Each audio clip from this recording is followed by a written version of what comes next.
Greetings guys and girls, fellow gamers, my name is Games for Kickz and welcome back to more Starfield. We're going to stream 7 days tonight, but I just nearly didn't stream at all. I had loads of things coming in and out. I wasn't, you know, the days where you just don't see yourself having 3-4 hours in a block where you can actually stream. I just didn't have it. Like, so there was things going on. I had to be constantly in and out of the house and wait for things to happen. So I wasn't sure if I can stream or not. So instead of starting a hectic horde night and everything tonight, I just thought, you know what, I was able to play half an hour here or there of Starfield during the day and got to be able to prepare for some Outpost work. So we're gonna do that instead. So tomorrow hopefully we're gonna do 7 days and we're gonna start with the horde night. So welcome to the stream. If you're watching it as a video afterwards, we are gonna do other things as well, but we're gonna start off with looking at outposts and excavation and making money and crafting and things like that. So I spent, I would say in total, about 5-6 hours since the last stream on trying to work out all these systems and the building systems and connecting what you need to like transport items and, you know, how planets work, how do you find resources, you know, how do you get multiple resources in a landing site, things like that. So yeah, I'm gonna go through all this. It's not a guide, I'm just gonna show you what I have, and we need to work out how to get copper and beryllium still. I have copper right here on the planet I'm at. I don't like being out here during the night, so we're just gonna go and make a day in a second. And we also need to get beryllium still. So beryllium, copper, aluminium, and iron is the first 4 things that you kind of want to start with. And that will get you started well into crafting for experience, automated crafting, and making components for other crafting recipes for more money, things like that. So yeah, we're gonna have a look at it. So welcome to the stream, and if you watch this video, we're gonna have a good time. Yeah, it's nice to get a break from 7 days, but I would play a lot of older games usually when it's very quiet. So I think Alan Wake 2 is going to be the next game. We're probably going to binge for a little bit and see how that goes. I think there is... What's the next one that's coming out? Yeah, Mirage, Assassin's Creed Mirage. So in between these things, we're going to try to continue, you know, Ghost Recon and Assassin's Creed Origin, things like that. They're my fallback games that we're going to continue playing until they're completed, you know, between releases. But right now Starfield is the big thing and it's a lot of fun. So the way outposts obviously work, you already know. You can place, I think, up to 8 outposts in the beginning. I already wasted 2. I think that can be increased. I'm not 100% certain, so I'm still trying to figure all this out. I'm trying to unlock outpost engineering, so I'm putting some points into science, and outpost engineering will then allow us to spend points into that perk to unlock the research abilities, capabilities for research to unlock higher factories. So also, I hope you don't hear the wind too loudly in the background. I just have to have the cold air blowing at me. It is way too hot in Ireland right now. So it's very humid and very warm and sticky and just yuck. So that's why I'm drinking our coffee. So I put in a point into scanning. Now scanning is actually very good, especially if you want to start doing resources, because scanning allows you to find the rarer resources. I think titanium is one of them, or tungsten, I don't remember which one, that when you scan a planet, you actually can't find resources. Now, well, you can still find them if you simply plant an outpost on the planet. Like right now, the landing site I have, for example, on here, if you look at the resources, I'm here and all I really should have is fluorine and water and copper, yeah? But there's loads of resources on the planet. I can't find a planet with copper and beryllium. That would be pretty nice, but we also have some lithium here, you know, whatever, but we don't really need these things yet. What we really need is aluminium, beryllium, copper, iron, and tungsten eventually. And tungsten, say this planet would have tungsten, but I need scanning level 3 or something to find it, or level 2, which I just unlocked.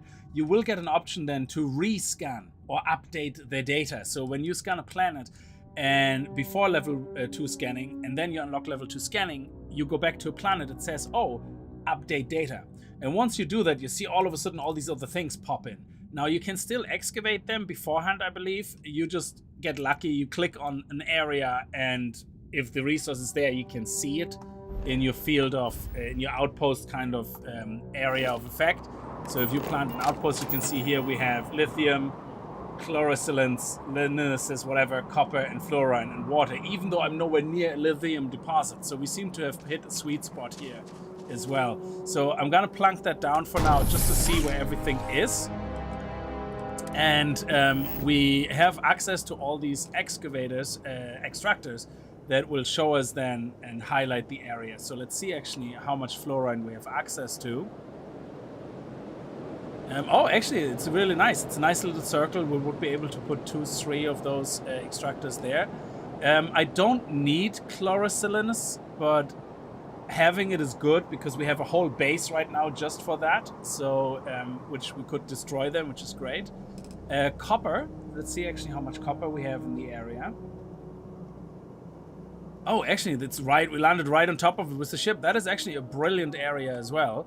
And then lithium, which I don't really care too much about. So everything is actually really nicely in the circle, in the area of effects. Actually, lots of lithium. Genie MacLeod. If you have a lithium addiction, you're going to be sorted. So, it only works. Just saw a small video that apparently mantis costumes can make you invisible. That is correct. Yes, they don't make you invisible really. They kind of cloak you a little bit. I think it's the helmet effect. And it's a mod, like someone else was saying there. Like it is a mod that you can install basically on any suit. But the mantis has that, and you can see it. You kind of go like the Predator in the Arnie movie, you know, where it goes like kind of like that, and then you see you're kind of like a see-through, transparent, moving image. But as soon as you shoot, you'll be seen, and you still can be detected. It just gives you, I think, a plus X to stealth or something like that, you know, and makes you pretty undetectable for certain, if you just want to sneak around. But as soon as you shoot, like, you can't stay invisible if you shoot, like, so it's not a cloak as far as I know. So anyway, this is really good. So what I'm after is copper mainly anyway. So if you starting off, to build all the instruments, you will notice in the top left my face is over it. So let me move my face here. So you will see the most common things you need to build extractors is tungsten, iron, and aluminium. So go to the vendor in the Commerce District in Atlantis, in New Atlantis, for example. You will always be able to buy their tungsten, iron, and aluminium. Just buy until you have about 50 each or something, you know, 60, whatever you might need. And extractors will cost tungsten, iron, and aluminium. It doesn't, well, it depends. Like, and then the water extractor, for example, is nickel, iron, and aluminium. The fluorine is nickel, aluminium, and copper. But what you're looking for is, right now we're looking for copper. So it's tungsten, aluminium, and iron. And you can buy all that at the trader. You also wanted to buy beryllium and aluminium, because beryllium and you also need to craft certain things. Like, so for solar arrays you need beryllium, but I usually go with wind turbines. Wind turbines need nickel, cobalt, and aluminium. You can buy that again if you want to use wind turbines. Make sure show it again here. You just buy some cobalt at the trader, and that's it. If you want to go with solar panels, you can buy some beryllium and aluminium and copper. So you will see that aluminium and copper is in most recipes. So you definitely will need some of that. So I usually do wind turbines, and I don't have issues with them. Solar arrays work as well, but they only work during the day. Meanwhile, wind turbines can work all the time around. And if there's any type of wind on the planet, I think it will pretty much solid. I haven't had any issues yet. So we need that. What we also need is storage. And storage, you can see here, you need adaptive frames, iron and aluminium. Now, adaptive frames you can buy as well, but you also can craft them very easily, so I wouldn't go out waste them. I'll show you now in a second how you craft them. They're very easy. You just need iron and aluminium, basically. That's all. So if you start your excavation journey with aluminium and copper, with iron and aluminium, then you will have enough resources to make tons and tons of adaptive frames, so don't worry about that. So, and then for you need a small warehouse. Again, you need aluminium, titanium. Titanium is one of the things you want to buy from the trader in the beginning, because you won't be able to find that on a planet until scanning 2. You can still find it by accident when you place an outpost, but you won't be able to scan for it until scanning 2. And then we need a transfer container, which you can see needs some lubricant and iron and tungsten. So the things that are not raw resources that you want to buy is lubricant and fiber and silver, because I don't think you can mine silver and fiber. I think fiber comes from animals potentially, but we have to unlock the animal, what is it called? Not breeding. I forgot what the word is now. Where you can basically use animals and get resources from them. So what you also then need is a factory, a fabricator, which needs sealant, tungsten, aluminum, and 0 wire. You usually have loads of these things anyway in your inventory, but again, build an outpost, marker, beacon, then look at what you want to build, and then make a list of things you need to buy from a trader and come back when you have them. It's gonna be very straightforward.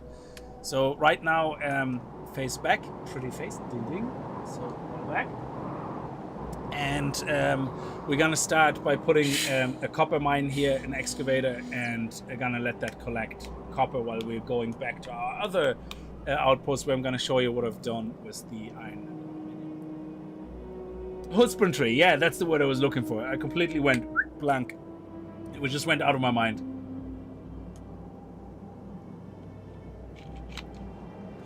It does have the predator laugh. I love it. Okay, so let me just get an energy drink into me.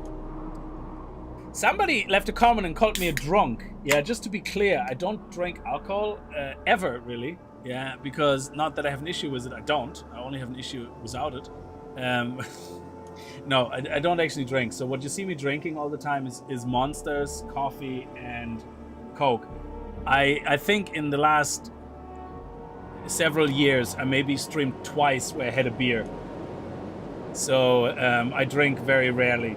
So just to be very clear about that, when you see me drinking on stream, it's usually non-alcoholic. And if I would drink a beer, I don't make it that obvious. It would be in a bottle anyway. Because I don't think you should make a point of it and drink on stream, to be honest. But yeah, usually I don't, because it makes me tired. Alcohol makes me tired. And then I can't stream, and then I get, I don't have energy. Anyway, so let's place the copper. And I think we're gonna start off with 5 if we can afford them. I have, you can see the resource counter there on the top a little bit, but let's place down 1. You have to put them a little bit apart, okay? So what I would probably try to do is put them around the edges, kind of, if you can, as close as possible. And that way you can put some in between, I think, as well, but let's try to see. Yeah, great. And then can we put some in the middle here? A little bit out. No, okay. So yeah, that's too close. That's too close. Yeah, so they do need the distance. And let's see if we can put another one here. There we go. Yeah, that's actually not bad.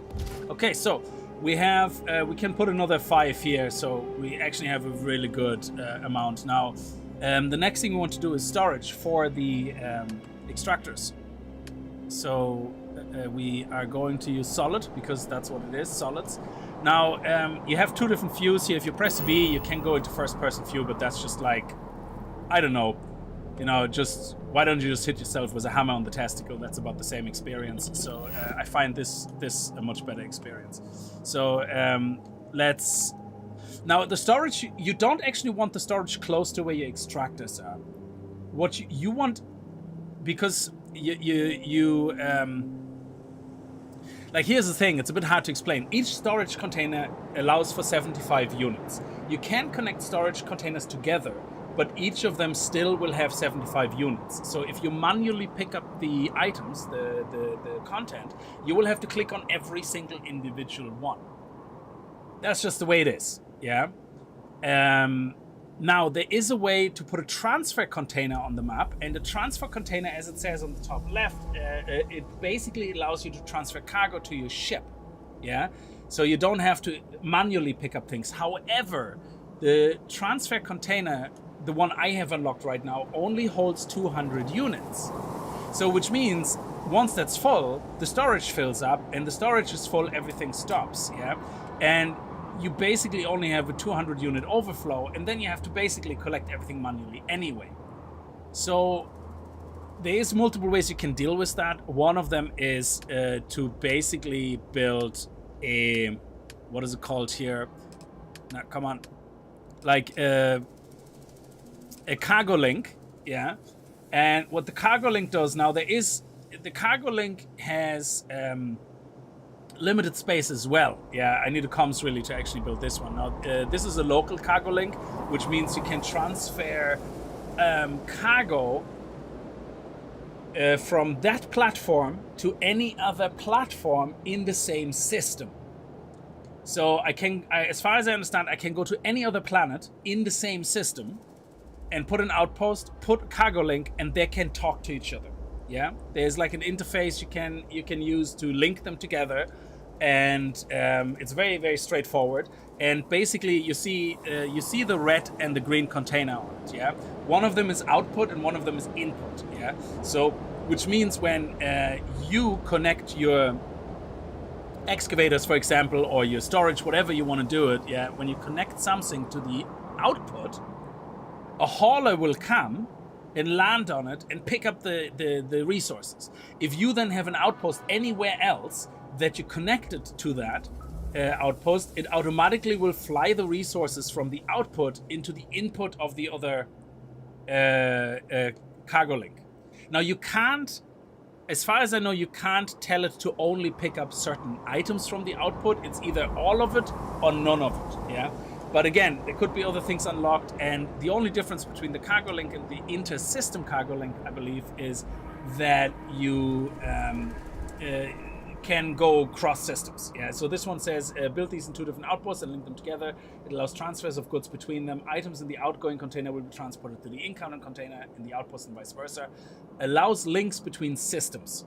So that means we could have one in Alpha whatever and one in the Sol system, and they could talk to each other. Yeah, and you can, I don't know if there's a limit. There's like you can have like multiple in one outpost for multiple different resources and either fly them all to the same place quicker, because they only hold a certain limit. I think 300 or something is the limit they can hold. So the hauler comes, picks up 300, flies it to the other one. So if you want to deliver like all your copper, all your resources to a specific outpost where you're going to do a lot of crafting or automation of factories, you want to build like 5-6 of them and 5-6 of them on the other outpost and receive basically 5-6 haulers at the same time, pretty much. Yeah.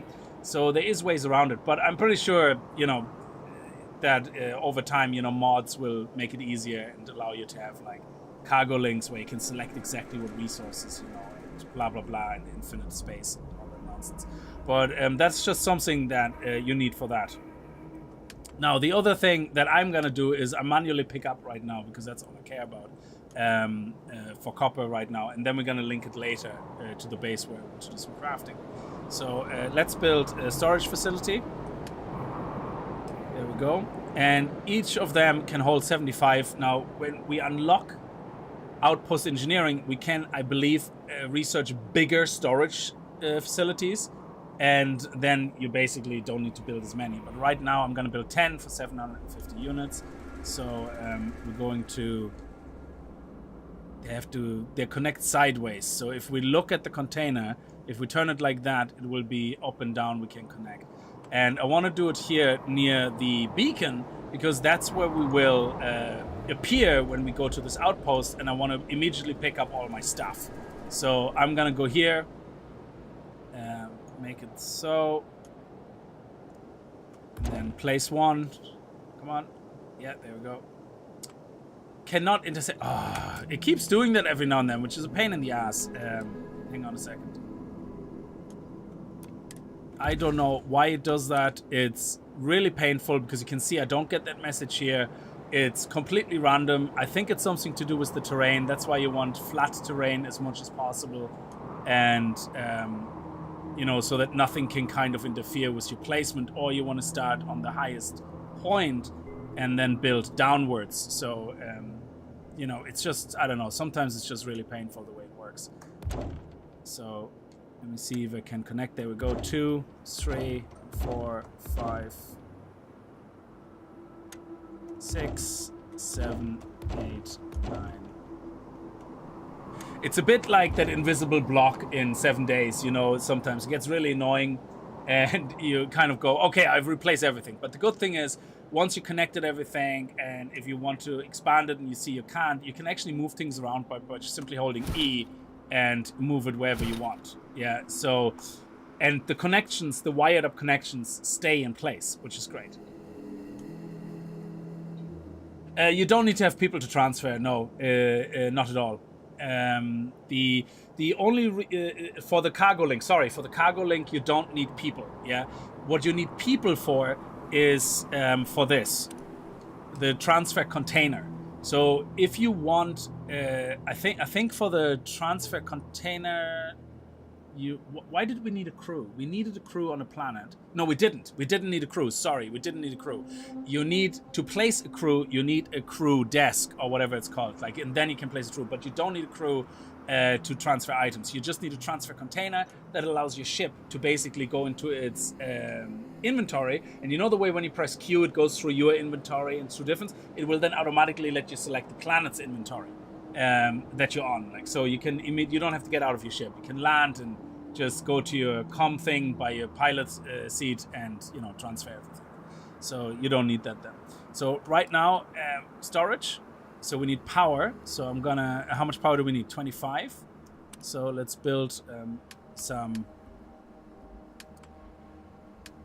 where's the power? Come on, there. Let's build some wind turbines. They usually are enough. I usually build them where there is no resources, like, so I'm not in the way. So plunk them down,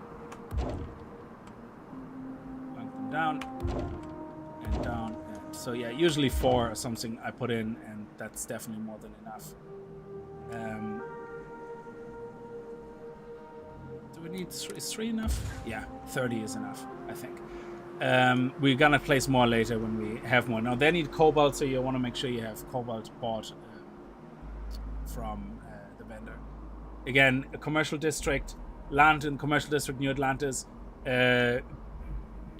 Go straight, slightly to the right. The building you see there, the distribution, UC distribution or whatever it's called, she will have all the resources. Now she might not have what you need, but just sit down, wait 48 UT hours, which actually on New Atlantis is very good because every single local time hour is 2 UT hours, a little bit more actually. So if you just wait for 24 local time, it waits 50 hours because every 2 days, every 48 UT hours, the guys restock. And then you just go and see if she has what you need and buy it and do the same thing again over and over. Okay, so we have our power, we have our excavators. Let's right click on this and link it to our first container. So right click and E, and right click and E, and everything by the way is powered automatically. Now for some reason, which is really odd, I can actually, you can see the option here, you can actually create a link between power and excavators. Yeah, I don't know why that is. You can actually create a link, yeah, but you don't need it. Like once you place power, it automatically, you know, uses power. So I think for some of these it might be a bug. Maybe some of the other power generators or something, you need to link up to the instruments you want power. But wind, it just applies. So all these things will start working automatically. You don't have to individually hook them up to power. Now we put these guys onto this container. Now the way this works with connected storage is, right now, if I leave it like that, what will happen is only this container will fill up. Nothing else will happen. Yeah, so this container will fill up. You will start seeing copper going in. You will see that little indexer here going up 16%, 20%. But nothing else is happening. All these containers will stay empty. And the reason it is, you need to connect them. So you need to connect this one to this one, to this one, to this one, this one, to this one. And what will happen is it will automatically forward on to the whatever the last connection is. So you will see that all the copper will now move into the last one here, And you can see 19% in the last one and 0% in the first one. So it pushes everything down, up. That's how it works, yeah? And once it's full, it's full. There's the hold 75, so after 750, we are done. Now, again, I like everything right now accessible through here, because every time we land on this outpost, this is where you will spawn, yeah? So if I want to collect all of these manually myself in the beginning, I just do it through here, yeah? Now, I have the resources to actually build a link, but again, it only holds 200, and then I have to manually collect them anyway, so, you know, and when I'm not building a link yet to transfer the resources to another outpost, so,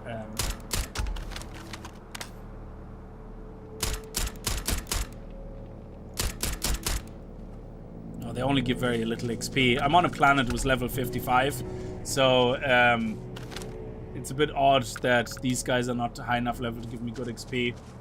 That's how you grind good XP, by the way. If you go to a planet where you can kill things on very easy, that are really high level, like level 50, 55, you get like 99, 120 XP per kill. It's brilliant. It levels you up very quickly. Yeah,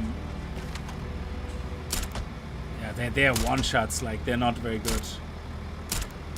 They're like only a few XP. Ah, well. Anyway. So now these are working away. So what I like to do then is, I'm not crafting here, but I want to collect some of that stuff. So what I'm gonna do is I'm gonna build a bench here. And I don't know the planetary conversion from local time to UT time. Hopefully it's not terrible. I could sleep in my ship, but I want to be, to be handy, I want it right here. So let's see, we're gonna go into here and just, yeah, you know what, let's be comfy. Yeah, let's be comfy and make a couch. And we're gonna put the baby right here.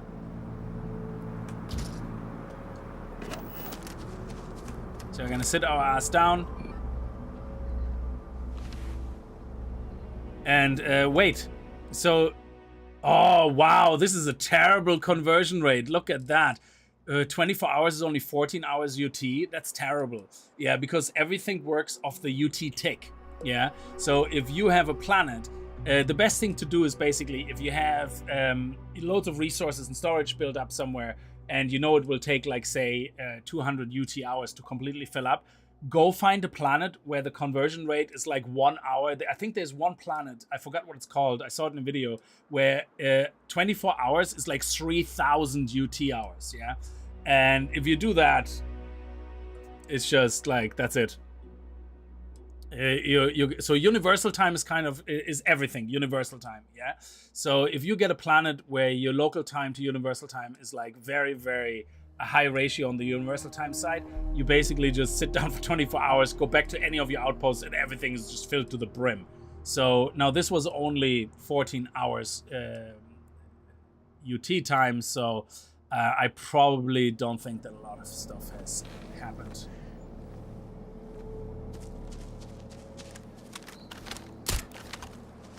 Stop doing that! Why do you do that? Like every now and then the game gets its knickers in a twist about the scope. I don't know why that is. It's really weird. And it's not my mouse, because I thought at first it was my mouse. But it happens after you sleep or something. It's really weird. So anyway, so we can see this one isn't full yet. So how many did we get so far? Oh my god, that was very slow. Oh, we only have 2 of them full. Okay, do you know what? We're going to take this one.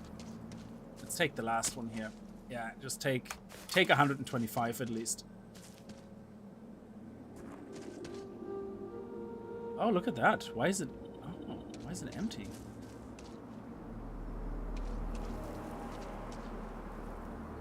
Should it not be pushing things through again? That's interesting.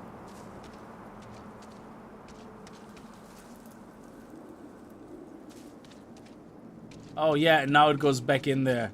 Alright, it doesn't push this into there once this is full. It's just anything new will push through. Oh, okay. Fair enough. Yeah, so I think 125... let's pick up another one. How heavy are they, actually? we're 141 already. I think they're pretty heavy. So, yeah, they're 0.6 each. So let's leave that and bring that into the ship. Now, when you're near your ship, another thing actually that's really nice. I think you have to be within 500 meters of your ship or something. Yeah, you just hit H, press F to access the cargo bay of your ship, and then when you press Q, you go into your inventory, and then you can just dump the resources from here directly into your ship. So it says there, store all resources, boom. It's right in the ship. So, which is really, really handy when you're out and about and you have a lot of stuff that you picked up and you're walking back to your ship. I think it's 500 meters. I'm not 100% sure. I haven't really tested it, but you're close enough to your ship. You just go boom, and that's it. Put it all in. So, yeah. Anyway, so while this is working away, doing its own thing, we're going to go back to my other outpost and let this work away for now. And then we're gonna go, I show you the other outpost, and then we're gonna have to go and find beryllium. There is beryllium here somewhere on a planet, but for now we're gonna have to have a separate outpost until I find a planet where you have multi. But the reason I want to show you the first outpost is to show you how you can get multiple resources on one landing site, which is really, really cool. So also, if you forget where your outposts are, write it down, but also you see that icon here. So if you zoom out your map, I go, shit, where did I put my outpost? Oh yeah, here we go. There's an outpost. I have my outpost on Moloch. So I go there, and I can see on Moloch I should have an outpost. There you go. And you can rename outpost. I named that Al-Faili. So you can see here's a good example. Yeah. So this planet has iron, and the planet has aluminium, which is this. But you will find that when you click on a landing site, it's just iron. When you click on a landing site here, it's just aluminium. Yeah. So no matter what you do, you can walk forever. Yeah. Now, what you want to do is what I did here. You want to do something where you go, okay, I have, where they're very close together, first of all. So you need to find somewhere on the planet, preferably. Otherwise, go to a different planet if you can't find it. Yeah. Where they're very close together. Yeah. And, well, in this case here, they were quite close together. So say here, yeah. You can see that here the iron is on mountains, yeah. So you can see it's in the mountains. If I click on aluminium, you can see it's in the savannah. So what you want is you kind of want to get right in between where this says mountain, and if you go a little bit to the left, okay, that still says mountain, a little bit to the left, a little bit to the left, it still says mountain, and you do that until it says savannah. Well, whatever the other domain is, yeah? So if you get to a point where you literally are the tiniest movement to the left and right is the two different biomes, land there, yeah? And I'm just gonna show you this. You land there, and that means you have the chance of getting both biomes on the one landing site. And that works also with multiple. If you have a cross sections of 4, now some resources are shared full stop. Like say that fluoride, whatever. Good to go. That is like everywhere on the other planet, yeah? So no matter where I land, I will always find one of the main resources plus one of the extra ones, yeah? So that's not gonna be a big deal. But iron is a main resource and aluminium is a main resource. They don't usually coincide in the same kind of biome because one is in the mountains and one is in the savannah. So if you have resources like that, what you do is you land, like I said, on the gap very close, and you can see, we can already see the mountains here behind us, yeah?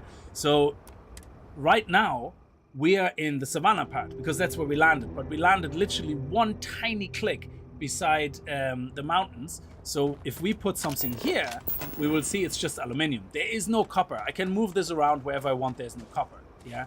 However, if I'm gonna walk towards the mountains now on my landing site, which I should be able to reach, I don't know where the closest mountains are. Well, they're kind of here, so let's head over here.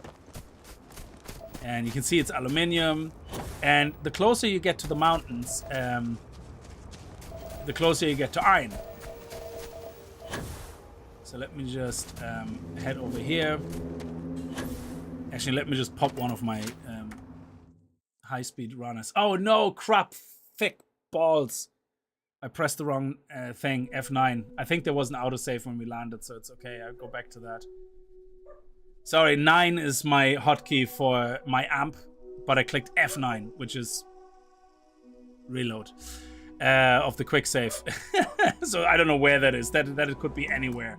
So let's load the last autosave on Moloch and then go to the mountain. So yeah, so I hope anybody watching that as a video afterward that all this is useful to you. Now, if you know already half of that, you might have to click through the things, you know, and just, you know, ignore certain things. But I found a lot of these things I found very hard to figure out by myself, and especially where you get the resources from. So yeah, so let's pop one of those druggy things, and now we're gonna do some high speed running and well, it's not high speed, it's just we can jump higher and we can run faster. So if we walk towards the mountains, and you can do that actually while you have your thingy hanging out, yeah? So you can just leave that hanging out, and you can see we're still in aluminium territory, still aluminium, and as we get closer to the mountains, we should start seeing iron. Now, that may not work all the time, so don't be disappointed if it doesn't work. You just go to another landing site where you're close to the mountains and try it out again. So this is a little hill, this is not a mountain, but you can see the mountains over there. So now we already have lithium, which lithium is one of the things that can always happen, be part of your aluminium or your iron zone. I think lithium is not very fussy, it can be in either. Because you saw there was no lithium even on the map on the outside. There wasn't. So lithium is just one of those resources that can show up. Okay, so we're getting closer to the mountains now. So now the aluminium disappeared, but we want to find the cross section. So the whole point is that you find the cross section between the mountains, which is here. So if we actually cancel this now, you should be able to see right now mountains, and here's savanna. So if we follow the mountain chain, and we basically follow where the mountain area is and where the savanna is, we're gonna follow that line, yeah? Eventually we're gonna come across an intersection where there's aluminium and iron, because we're exactly on the line. You can see here, we're on the line, there's aluminium. So all we have to do now is walk on the line until we come across a patch on the mountainside. There we go, iron. Yeah, and there you go. So if I place this down now, you can see if I go to the extractors and go up here, that we now have, let me go out, where's the iron? The iron should be on this side somewhere. Oh, sorry, this is vapor. Iron, yeah, we only a little bit into iron territory, but that's okay. I'll show you now how you can fix that. And then we have aluminium here. So we have loads of aluminium here. And here, there's loads, tons and tons, yeah? So, which means we can actually move our outpost to about here, yeah? So what you do is you simply leave build mode, go find your little outpost nipple there in the middle of nowhere, and move it. And just move it right over here. And now I think the circle, well, should the circle not move? Oh, interesting. Huh, so I thought the circle would move. Anyway, it doesn't matter. Let's leave. Let's see if it's just... let's go to where we want the outpost. Crap, where did I put it? Show me, show me. Oh, loads of experience. Where did I put it now? Put it over here, I think. Yeah, there we go. Yeah, so don't be an idiot. Try to remember where you put it. I didn't know it doesn't move the ring, actually, so sorry about that. So the way to move the ring then is you go here and hold down R to remove the outpost. Yeah, remove it, and then place it back down here. There we go. And now when you go out, the circle has been recalculated, and you can see that if you go to iron, you now have loads more iron in here. You're now fully embracing the iron, and you're fully embracing the aluminium. So this here would be an absolute great start for you to have loads of aluminium, loads of iron, and do whatever you want here. Send it to other places where you need it, or start hoarding it, start crafting with it, you know, whatever you want. So I just wanted to show you how you can get multiple resources in the one landing site. So you can see right here, if we scan the planet again, Oh, it actually says new data. So this is an example now. If you're level 2 scanning after you scan the planet, if you hold down new data, if you look at these, we should be seeing new resources. There you go. Lithium just popped in with the color there properly, I think. So that's why we found lithium actually on the map now. So that wasn't there before. Lithium is a rank 2 kind of, or scanning rank 2 thing.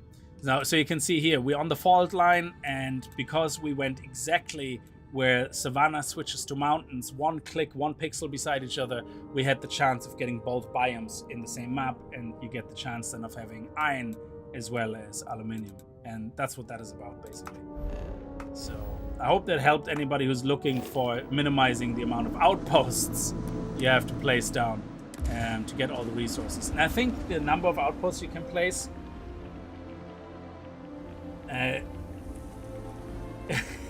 it's okay with your oh yes, experience. There we go. Thank you. Oh, you didn't die yet, you bastard. What's the point of a high-level planet when it's not dying? Where are you? Did it die? Maybe it died. Okay. Always kill everything. Oh, there we go.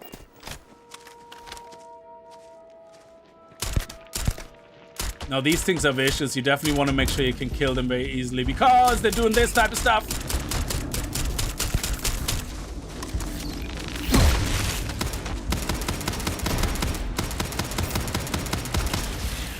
And they hit like trucks. But the good thing is that... oh, shit, he brought some friends, did he? No. Okay. Especially the aggressive ones. It's really good if you can have a group near your ship. Because everybody who's like your crew people like actually help you kill things and that come out of the ship, and you can have like, you know, everybody out of the ship and help you shoot things, which is great. Because I think the robot will always come out. Anyway, so we're not gonna create an outpost here. That was just to show you. So I'm gonna go back to my other outpost that I'm actually using right now. And that one has a landing pad and everything, so we should... Oh, that looks amazing. We should be able to land nicely on our outpost. So yeah, with all the perks, it's 48 outposts. That's nice. Yeah, that is actually really awesome because if you get really lucky with multiple resources in outposts, you don't need as many anyway. So you can see our ship. Look at that, baby. That is awesome. That's our landing pad. So here, this outpost here, I made for crafting. Yeah. Now, I'm not going to use this to send aluminium and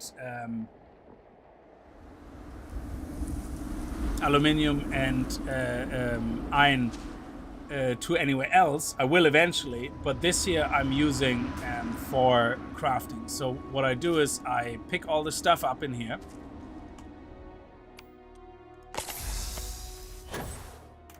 Ah, come on.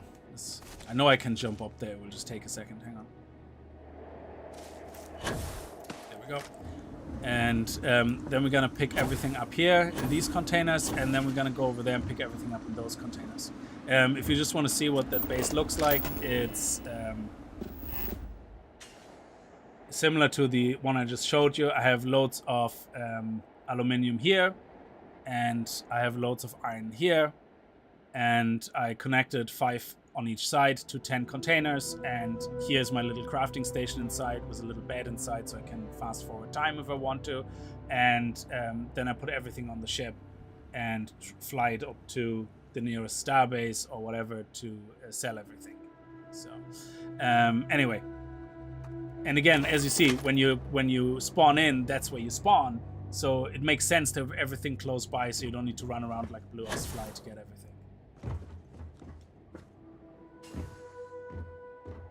So I'm gonna take this, take this, take this, this. I'm a fat bastard right now. Why are you not jumping? Come on, you're not that heavy. Oh, you're an asshat. Okay, fine. We're gonna have to do it this way, which is a bit less visually pleasing. Okay, so now I picked up all the aluminium and all the iron, and the reason I'm doing this is, and the reason I'm not automating what I'm crafting right now is because of experience. Yeah.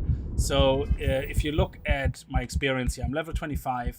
If I go hit B, you can see I have 412 experience, and to level up again, I need 2,165. Now, this is not the best way to get XP, by the way, with crafting. This is just if you're starting. Yeah. So my recommendation is if you're starting to get resources to craft components for other components so that you can sell them, they're very expensive components, and make a lot of money, I would start off by doing what I'm doing here, by manually crafting first and get yourself a good starting capital together. Yeah. So because I mean, I've been playing the game for a while now, and I have loads of money that I wasted and collected. So by the way, as far as I know, you can't die from running overweight. You can only get a maximum of 10% low health, so just be careful you don't run into any beasts. For me, that's actually very good, because I still have to fill up the ranks on healing myself, which is this one here. Is it maxed out? Oh, actually, yeah, I have 45, so I think it maxes out as well. So if I do another one here quickly, I should be at 46 now. Yeah, so that actually counts, which is kind of handy. Okay, so here's my couch if I want to fast forward time. Here I put a couple of frames in. Like these containers, I was just testing how much fits into them. That's previous frames I crafted. So what I'm actually doing now is I'm going in here, and you can see I have loads and loads of these things because I picked up 750 each. I think there was 75 in each one of them. I could be wrong. I don't remember. So what I do is I click on this, go to max, and then hit E, and that will give me 99 experience. So I do that again, 99 crafting. Now it's very slow. Now there is ways you can do it faster, but oh, actually there you go, exactly in the perfect spot. So you can see the resources going down. I'm getting 99 experience every time, so I just hit E, left click, E, E, left click, E, E, and I do that until I have all my resources done. And that's it, until everything is gone that I just picked up. Okay, 99, I guess. Oh, we only have 98 left. And that's it. So you can see here, I still had aluminium left, obviously. My iron all is gone. But if you look at my experience now, I got like nearly went up the whole level. So if we actually look at this, from this little bit of storage space that I have, from the 750 iron and whatever, I was able to craft enough to get 1,796. What was it at 460 something? So we got over 300 experience just from that, and that took 10 seconds. Yeah. So what you can do is you can simply go into your inventory if you don't want to carry it. Now, if you have room in your ship to sell those frames, now the frames are not going to give you a lot of money right now, yeah, but if you just want to store them in your ship to sell them all later for the little bit of money you get, instead of throwing them out, yeah, you just go, because we're close to our ship is right over there, we can press H, go into the cargo, and you can see the Star Eagle cargo container. I click Q, click on resources, and I have 1,300 frames. Yeah, that's it. So I can dump all that in my ship if I want to. I don't think it will fit because it's actually heavy as balls. It's like over 1,000. So I'm gonna keep it on my person actually, and we're going to store the aluminium though if we can. Oh crap! Yeah. So actually, let me get the Star Eagle adaptive frames back out, and then we go and put the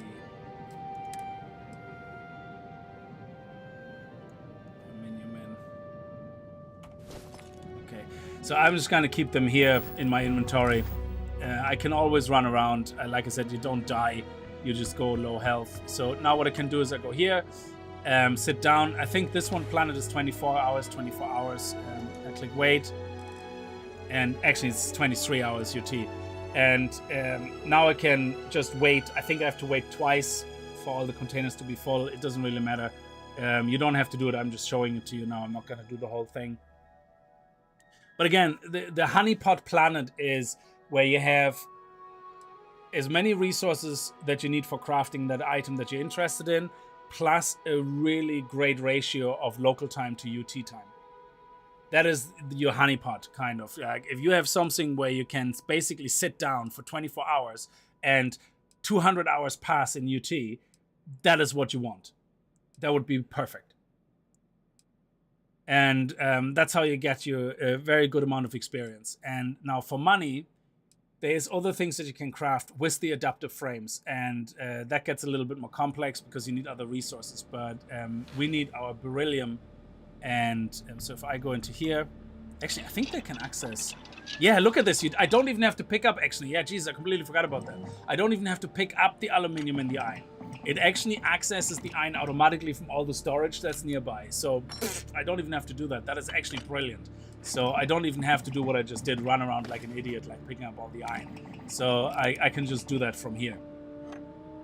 And then we can start kicking more frames. Now you can see they're only worth 24. Now if you want something like a comms relay, it gets a little bit more complicated because you don't craft that from raw resources. You craft that from things that you craft, yeah, or other things. So if you look at the Tau crate rheostat, that needs beryllium and copper.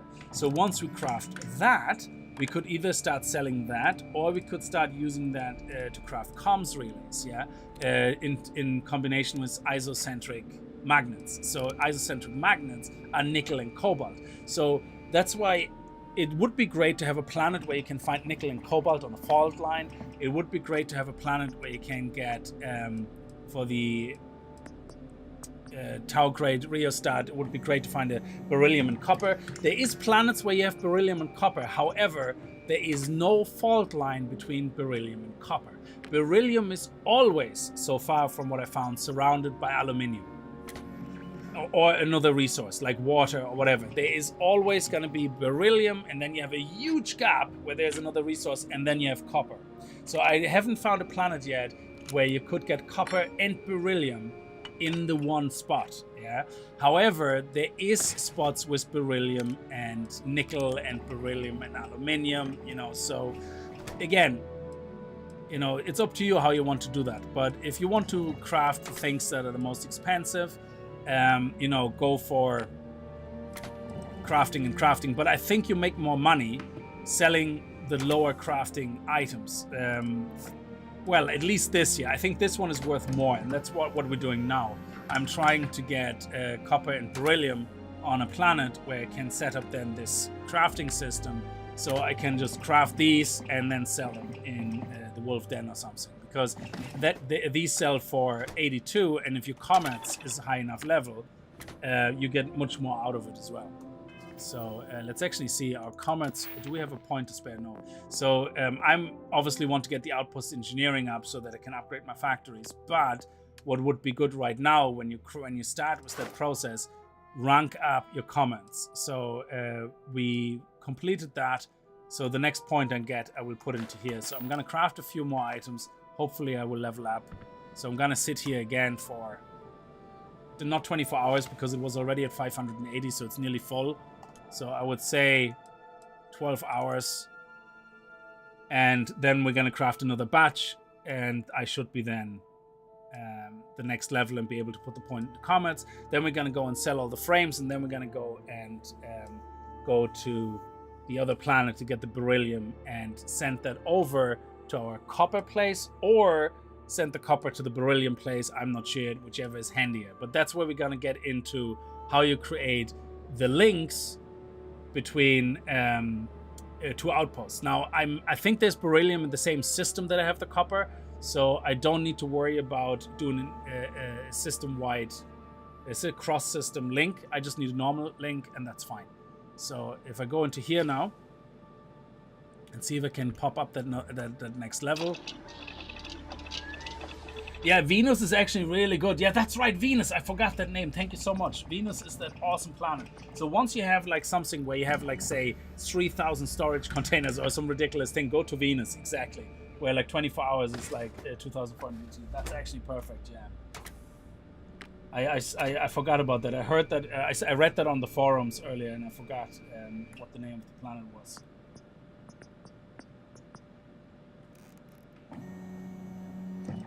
That's a perfect planet for that type of stuff. Okay, so again, just find your mouse position to get 99, and then click.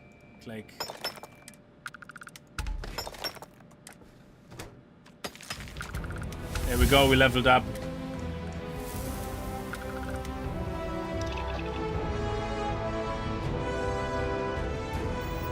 And we're gonna put that point into commerce.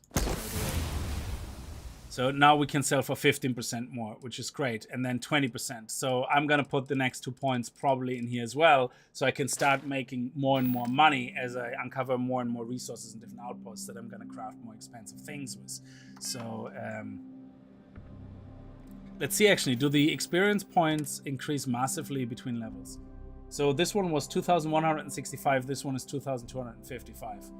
That's actually brilliant. So you can do this at level 1, I think, nearly, or whatever, because all the stuff that I crafted here, that I built, is actually base components. Like, there is nothing there that I needed to research, I think, anything.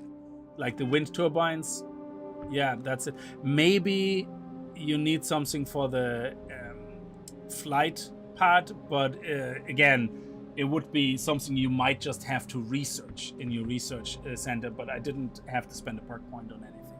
So I'm gonna take these as well. And how many do we have now in our inventory actually? 2,000. So they sell for 4 or like with the new, I think 5. So that's like 10,000 right now.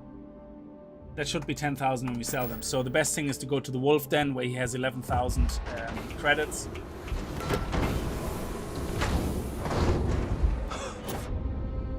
So you can't fast travel when you're overburdened, but that's okay. You're just gonna run into here.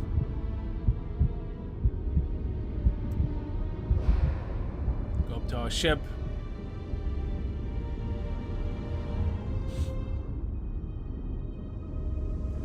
And again, you never die doing this. You just go low health, and that's it. So we might as well pop this.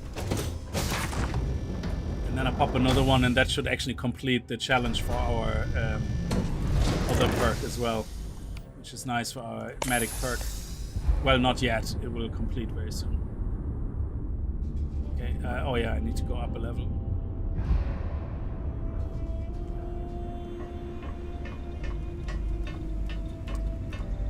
Sergeant Timmy, how are you? Timmy.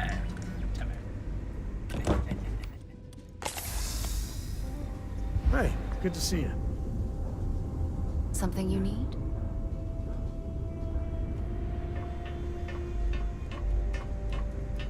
Oh no, hang on, my cockpit is actually done here.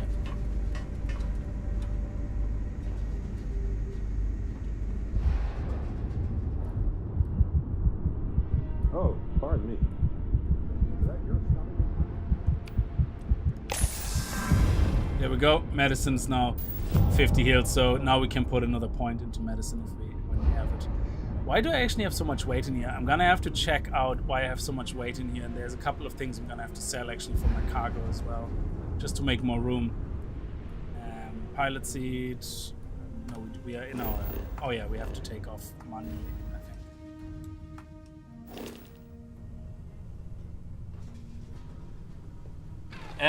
I love the game, Sergeant Timmy. It's I know it has its problem. I know people who just played the story said, well, it's too short for the money that you spent. It shouldn't be costing like up to €100 for the edition, you know, or 60, 70 euro, like, or dollars, like, you know, for a game with such a short story. But I think, to be fair, and I'm not saying it because I like the game, yeah, if you judge a game for price, value, what do you get for the value? You can't just judge it by the shit you played. You have to judge it by what the game has to offer.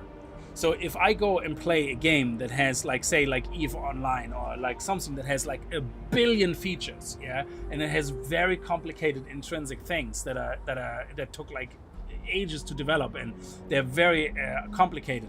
If if I don't use them and I just play the game for a different reason, I cannot say that the price tag on that game is not justified or justified if I don't evaluate the price tag against everything the game has to offer. So, yeah, sure, if you buy the game for the story, yeah, you're gonna probably be out of pocket. End of story. It's not worth the money if you play it just for the story. Because I think it's like a 40-hour, 30-hour story. It's not all that amazing. The writing is normal. It's entertaining enough. It's great. I love the voice acting, love the characters, but it's nothing to write home about, yeah? So, and I understand that. But I think if you judge a game by things like that, you have to judge it by what it has to offer compared to what it's charging. And when I look at the prices of some of the games that charge 70 euros because they are a named game, and the features you get in it compared to features you get in here, people are not complaining about it the right way all the time. They're just very biased, I guess. So anyway, yeah. I don't want to add necessarily more cargo space just yet. Not on that ship. I want to convert one of my other ships into a proper cargo container ship that I use just for that.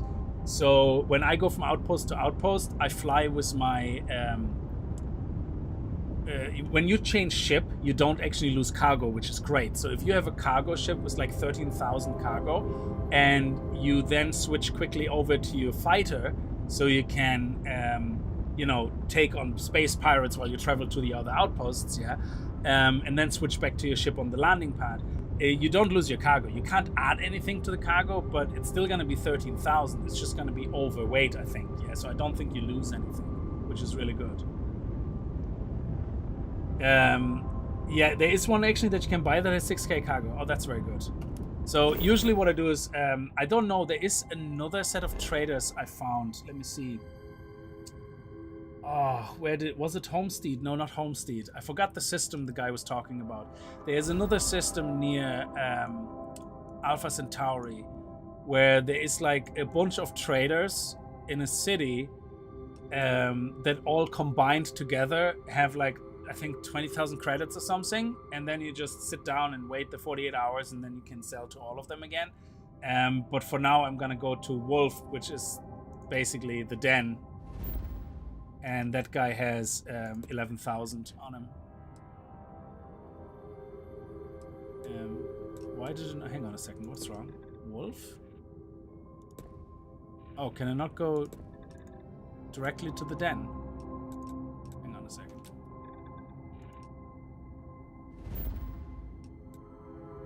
Oh, it's over here. The view has changed. That's why. Set course to the den. Yeah.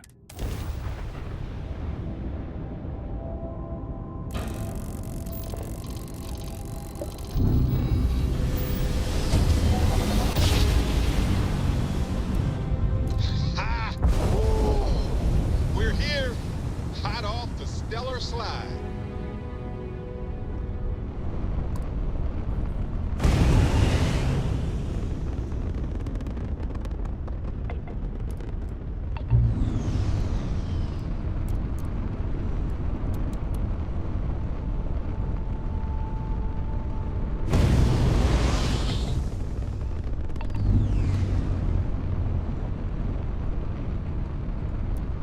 Yeah, I think I got a lot of stuff on me that I picked up from other ships as well when I killed them.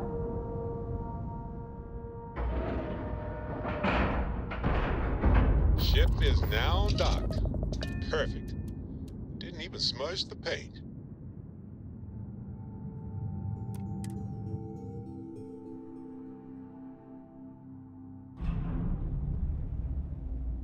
Okay, let me actually just make sure I repair my ship. Anything I can help you with? Looks to me like you're already in pretty good shape. Oh, okay, so I have it repaired. I have 10 ship parts, so that's okay. If you're ever in New Atlantis, Okay, If so there's anything I can do for you, please. don't think my Yes, of course. so if I go into resources now and sell all of these. Oh, we are 3. Okay, that's not the best value, but There were two. Actually, there were two originally because it's like 10% or something. So this is 6,000. I thought we were at 4. Now, to get my thing unlocked, I don't know if I have to sell individually or if it counts the items I'm selling.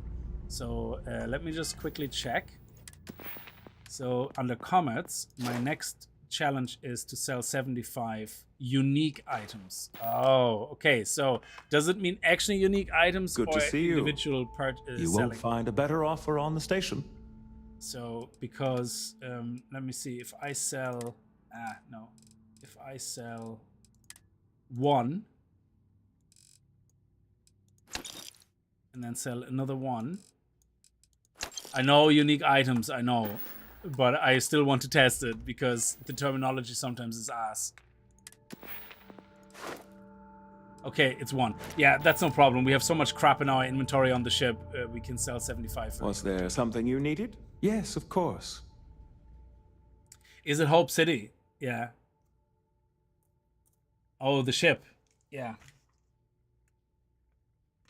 Hope City cargo container. Yeah, I'm gonna have to write that down.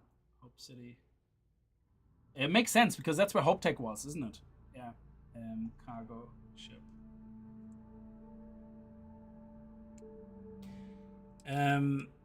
Let's sell all the resources here. And confirm, so that's 6,000. That's really nice. We also want to sell from our starship now, and I want to see what I have so much crap on here that probably, if I go to all items and then sort by weight, the bounty hunter spacesuit. You see, these things I'm actually gonna sell because I have to start storing only spacesuits that have properties like this, like, you know, anti-ballistic, corrosive, headhunter, deals 25% damage.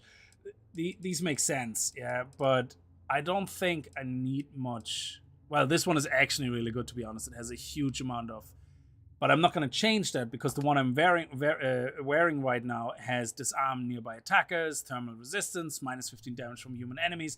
So I'm never going to wear this, yeah. So well, fair enough. I'm not going to sell it right now, but that's kind of one of the things I started realizing I have way too many of them. These things luckily don't weigh a lot, so they're very light. They like weigh between 0.2 and 1.5, so they're fine. It's the resources. So I'm not going to keep any of that stuff here, like the control rods. I'm going to sell all of them. Again, sell all of that. I'm not gonna, if I need something of that, then I craft it myself. This one here, you can actually see it's a value of 12. That is one of the things that we could craft, is the resources. Isometric magnets, we could craft them, but they only sell at the value of 5. I don't need them right now.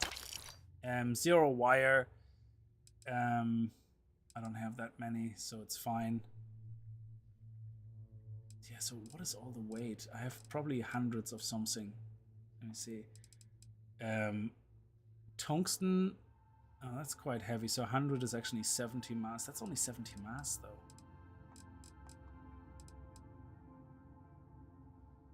Yeah, I'm not going to use that for anything yet, so I'm just going to sell that.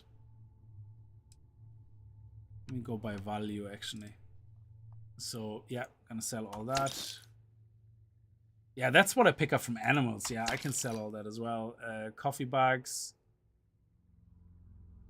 can be used to component. Yeah, I picked up all that crap. I'm not gonna use most of these yet anyway, and they're just taking up space.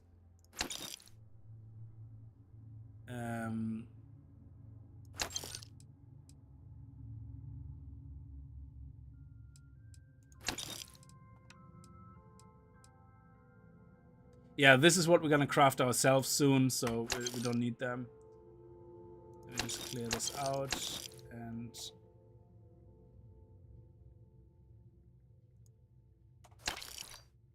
anything that's level 2 and 3 we don't need right now. And there will be planets where we will be able to find all this.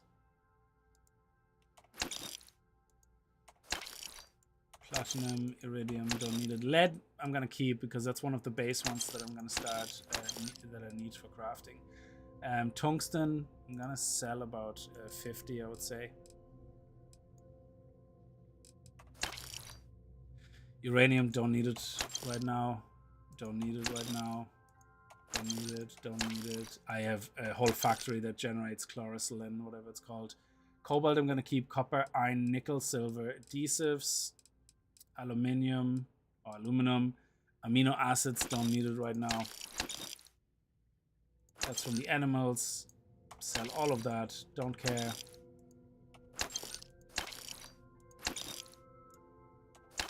That's all from animal hunting. Beryllium we keep. I'm gonna keep some of the chlorine because that's also a base resource. Definitely cosmetic and fiber I'm gonna keep. Fluorine, I actually don't know what I need it for yet, and that's a basic resource as well. Helium-3 we need as well, so don't sell that. Don't care for that right now. Lubricant, definitely keep all the lubricant. Never can have enough lubricant, especially when you're running around with your thing hanging out. Nutrients, that's all from the animals. Polymer, definitely keep polymer. Keep sealant.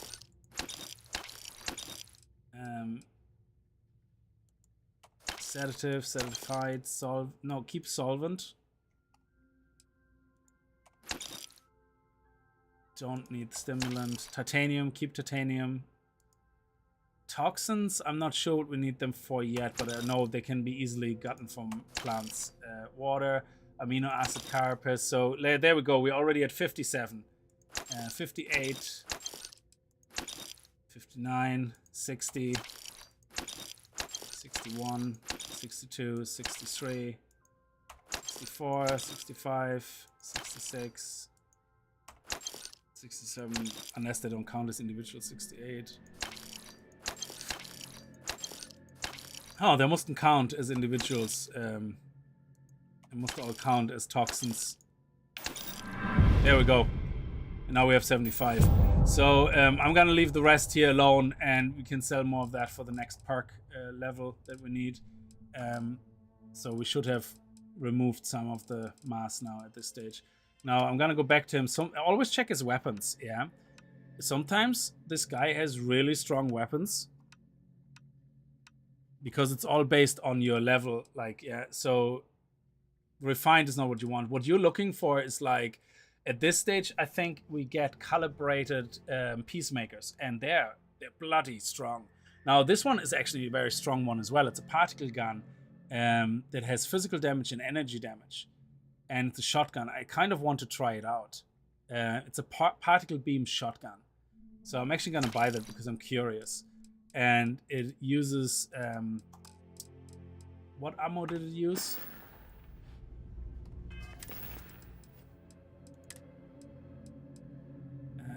Shotgun, heavy fuse. So we're just gonna put that one. Yeah. And let's see if we can buy some more of that ammunition. May I be of service? By all means. Silent runner, cargo ship silent runner.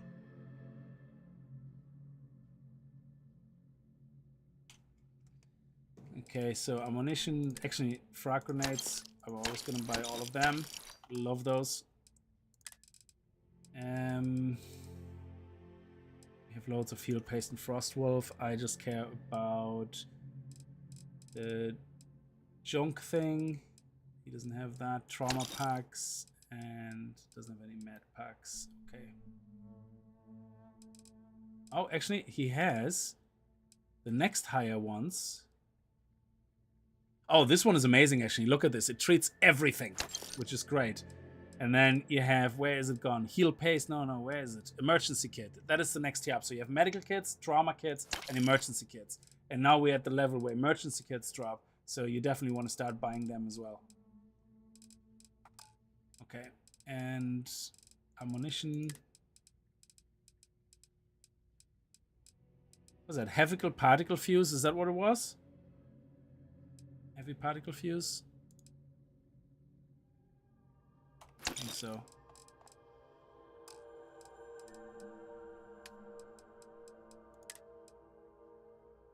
Oh, heavy fuse. Oh, yeah, heavy fuse. I can see we have 442 rounds. We had 304 before, so that was definitely the right ammunition. Okay. So how are we doing on our ship now? 997. That's good. So now we can go and put loads of frames on it if we want. But right now what we're going to do is we're going to finish the copper, we're going to finish the beryllium, and we're probably going to bring the beryllium over to the copper mine. Yeah.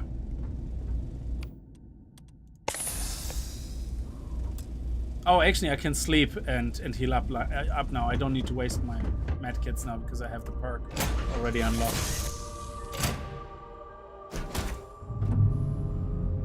You should get some discounts after the skill you upgraded now. Yeah, so well, the I need a point to put the next level in, I guess. Okay, so let's head over to the planet where we have our copper mine. Show resources. Okay. Wow. Okay, that is actually a great planet, but it's an extreme environment, so you need to be able to, I think, outpost engineering level 3 or something, if I'm not mistaken, that allows you to then build outposts in extreme environments, yeah? And that's where you get like some nice combinations like helium, aluminium, and beryllium. Great combination. Like, if you can find a sweet spot here between the three, like something here, possibly, where you have aluminium. Oh, that was not it. Where's the beryllium? Beryllium.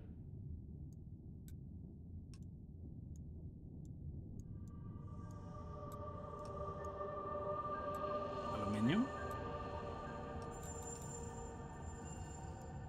Huh, interesting. Must be like the tiniest bit of beryllium there. Anyway, doesn't matter. So let's get out.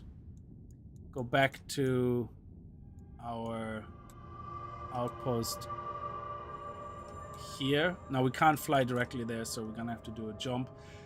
We have to be careful with that because there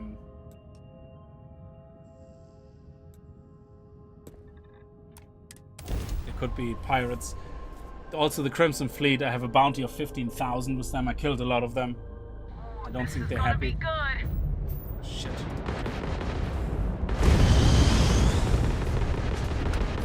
Oh, I'm not alone. That's something.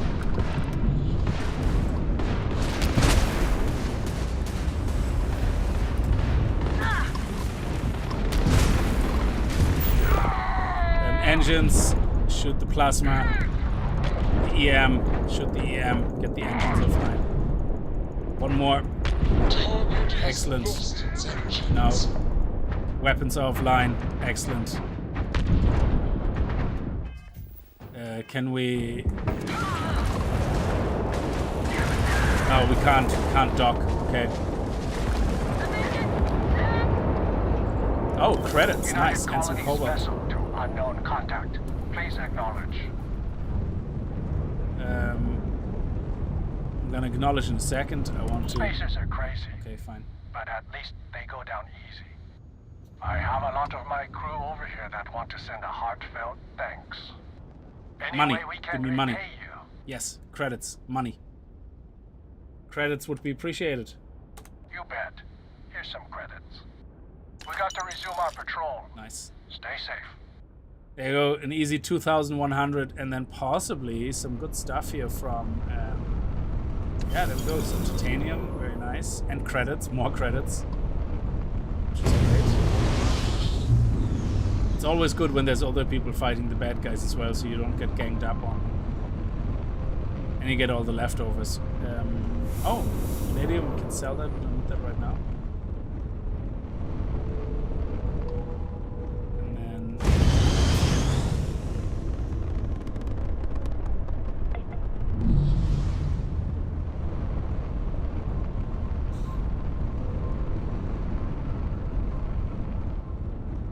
credits. Excellent. So we got actually, what, 10,000 credits nearly in total from that? Unintelligible shutter? What? Where's that coming from?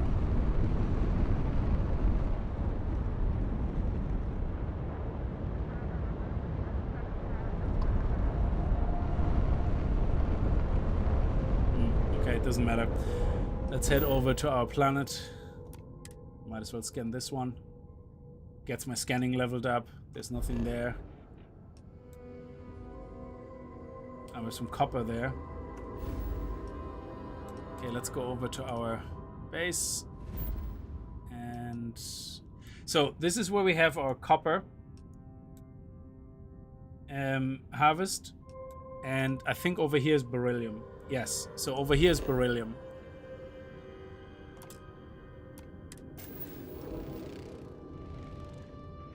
I don't think, like, there's also some lead, some tungsten, whatever, and it's not a extreme planet, but where's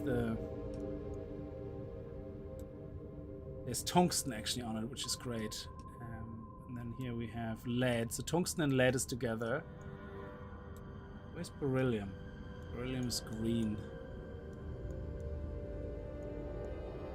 It's this one here, is it? Yeah.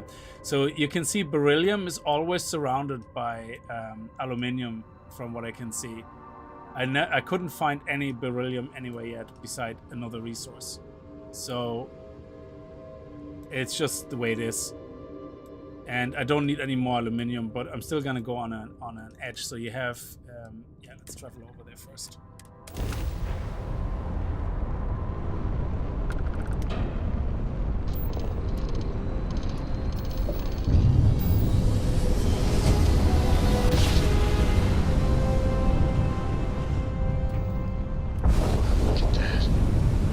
Set of stars.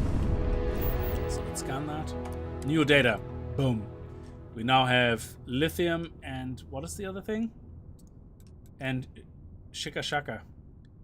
Oh, that's chlorolysinin C shaka 3. Okay. And tungsten. We have tungsten now as well, which is great. So updated data. So let's see. There's beryllium here. Is there any beryllium with tungsten? I don't think so. It's always surrounded by bloody aluminium. Ah, well. Anyway, Savannah for tungsten and sorry, for beryllium, and aluminium's also in the Savannah. So, oh, okay. So if these both are in the Savannah, we might be able to actually get an area with tungsten. There's always a lot of water between. Let me see, can we get something with aluminium near tungsten? I don't think so.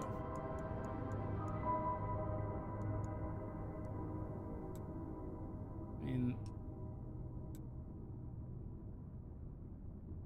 yeah, let's just go here and land here and see. Oh, that actually looks awesome.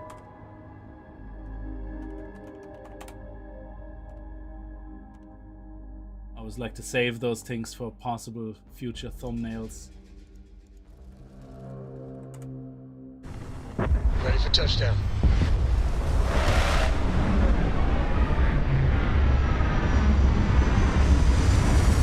Now we're gonna do our beryllium mine here now, and because we're in the same system, we shouldn't need a comms link.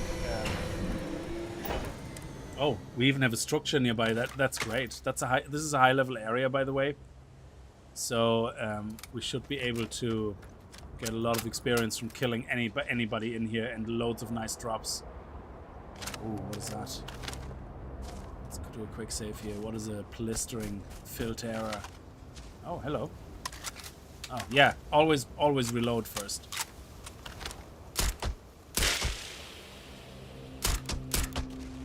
And they're passive. Okay, 74 XP per kill. That's awesome.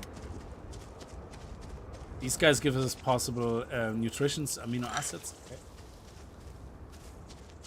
Okay, let's see what we have here. Right at the landing site. We have aluminium, lithium, and water. Are we not supposed to have... interesting. Because I thought we landed in the beryllium site. Oh, holy shit. What is that? Is that an outpost? What is that? Oh, that is amazing.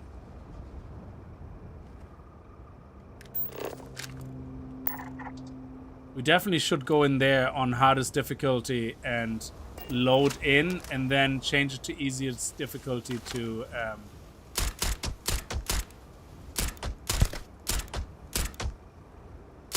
okay, feel free to die. Oh, so many! We should be leveling up here, actually.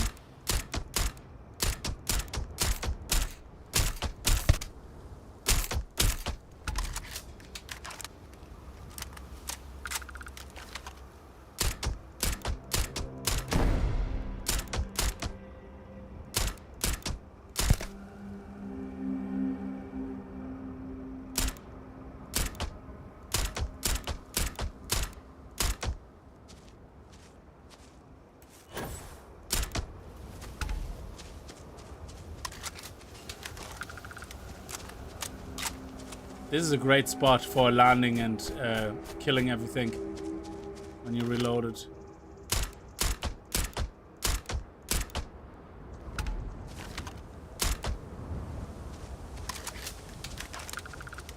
There's something up there as well.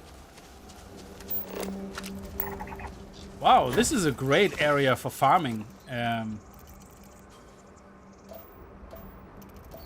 Okay, we just have to see if we can find some beryllium here somewhere.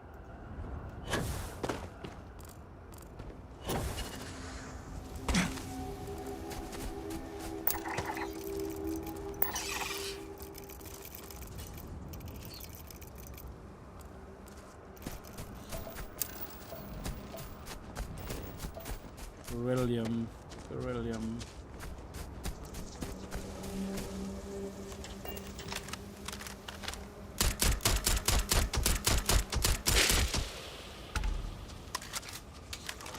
I'm just trying to see if we can find some beryllium here somewhere. Oh.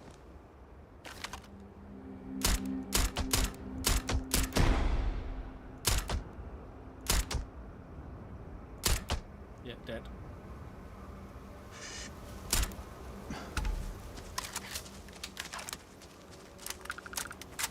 I think I might have landed too far into the aluminium part. I might not get any beryllium here.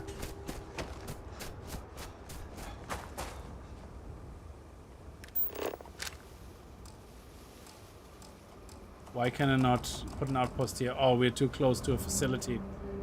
Okay, yeah. I can't place anything here because of the facility, so I have to kind of get a little bit of distance.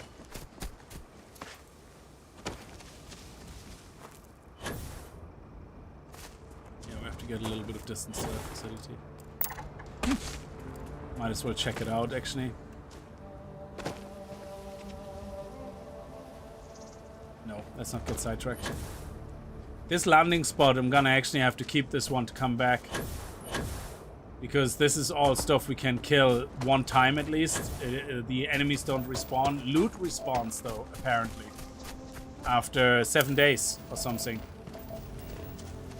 So all the containers you find in these places that have loot in them, if you come back after 7 UT days, you should find that they're refilled. Now the enemies don't respawn. Okay, we're still too close to the outpost.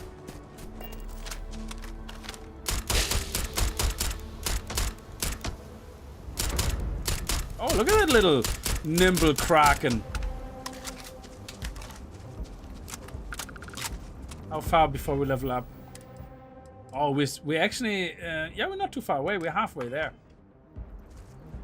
Would be nice. Put another point to comets, and off we go. Oh shit! What happened? Quickly save.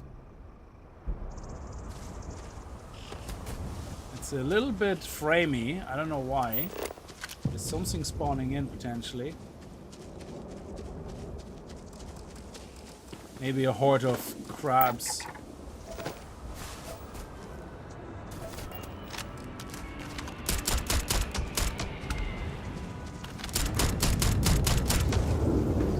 Oh, nice. Probably a bounty. Let's see if we can place here. There we go, outpost. Still no beryllium. Yeah, I think we're gonna have to use a different landing site. But this one is great. We have probably bounty hunters over there. Oh, nice. A hunting dragoon.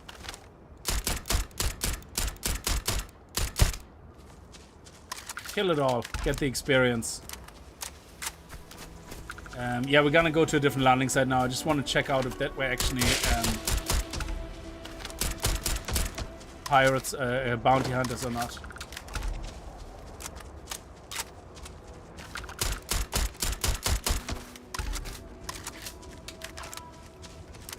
I landed over there.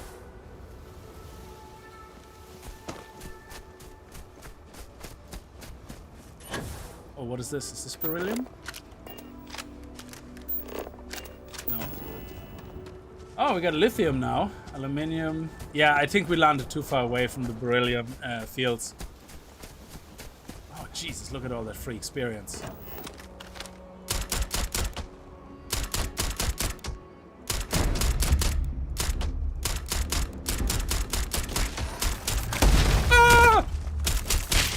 Mother of testicles sneaking up behind me, you little bastard.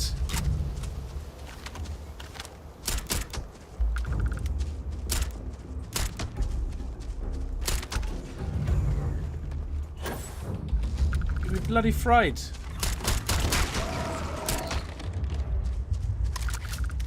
Holy crap. Might as well loot you guys now. Give me all the amino acids. Might find a special drop that's worth a couple of hundred. That's what I get. I'm going on a safari, you're taking out everything.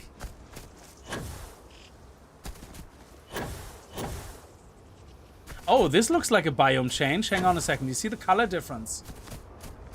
This could potentially be something.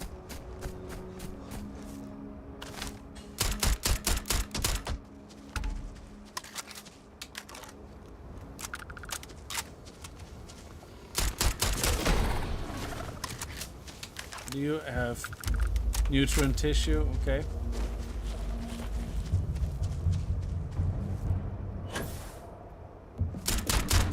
Oh.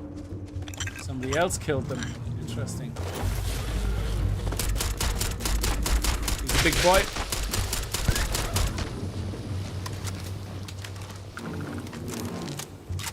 Got a special drop from him, I think.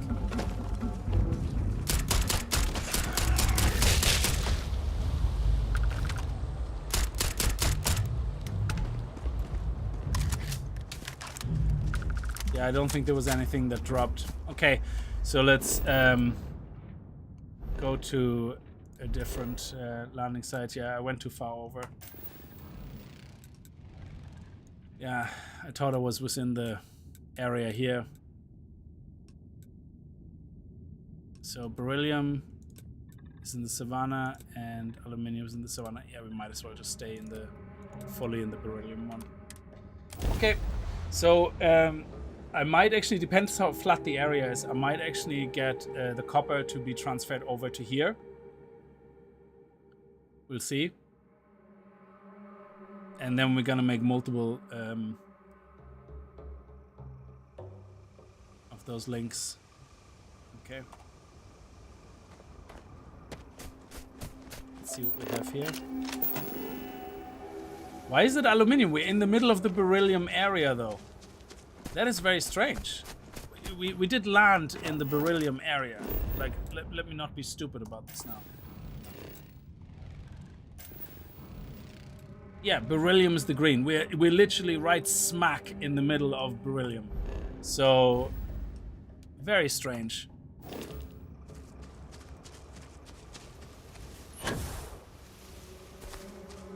Okay, let's head this way because it's nice and flat over there.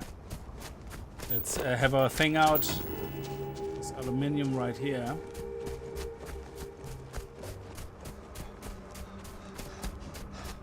How is there no beryllium nearby? We're literally in the middle of a beryllium zone.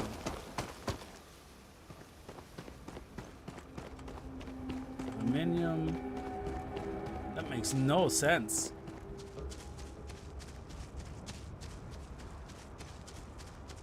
Holy shit, like what this is, there's something broken.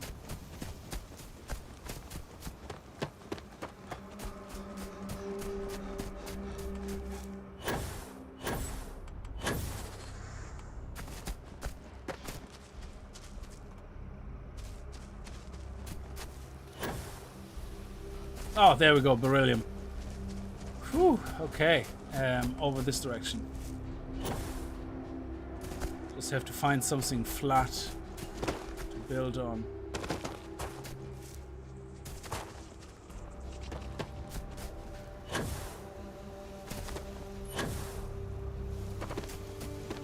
Okay. Let's see if we can, just in case we can get our hands on aluminium at the same time. Might as well just give it a little whirl. There's aluminium there. So there's aluminium. Here's beryllium. So if we go in the middle here, we should theoretically be able to get both.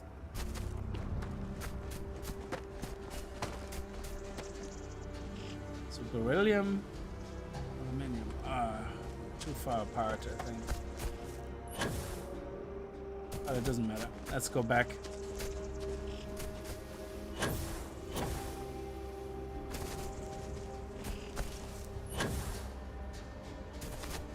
Okay, so let's plant this down here.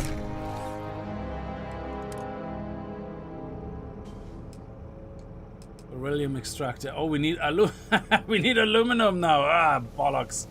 I have some on my ship, so that's no big deal. Let me see. So we have some here.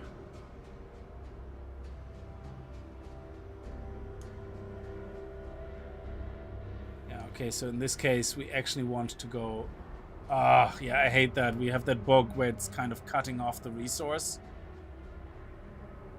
That's crap. Okay, so in this case...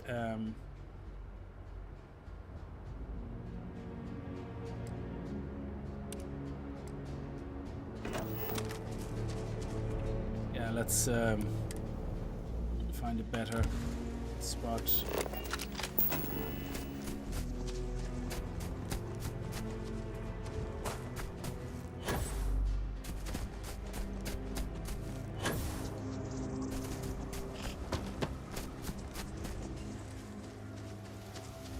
There's aluminum.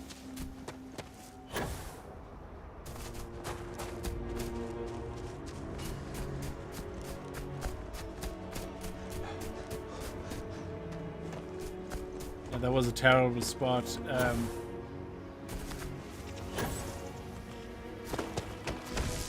Oh, bollocks.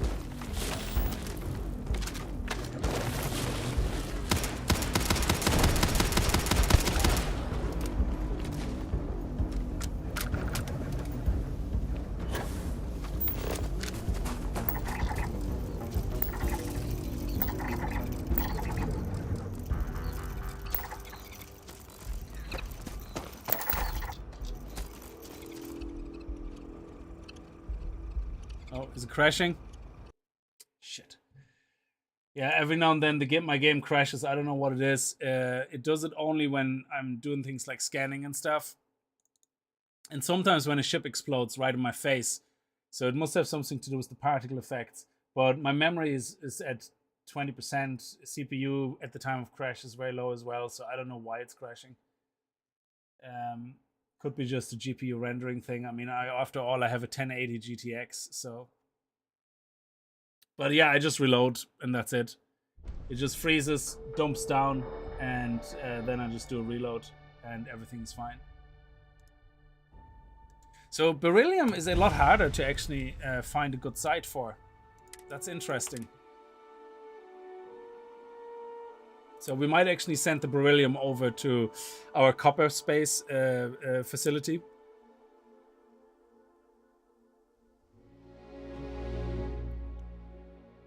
It's easier. What do you mean it's the engine? Does it happen with higher graphics cards as well? That's the only crash I had sometimes. It's like every now and then I get like it's like when it's like usually that happens when you're playing on a card that's not quite able for all the VRAM.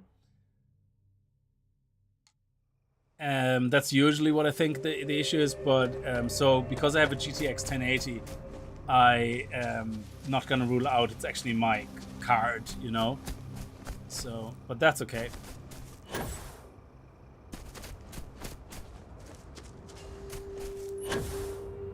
We're gonna find some beryllium here, and there we go. Look at that, beryllium and aluminum. I keep saying aluminium, by the way, for anybody from the US. In Europe, we call it aluminium.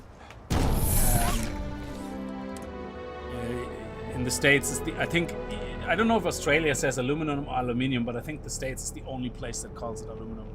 I could be wrong though. Anyway, difference between European. Yeah, look at this fart thing here. Like, this is terrible.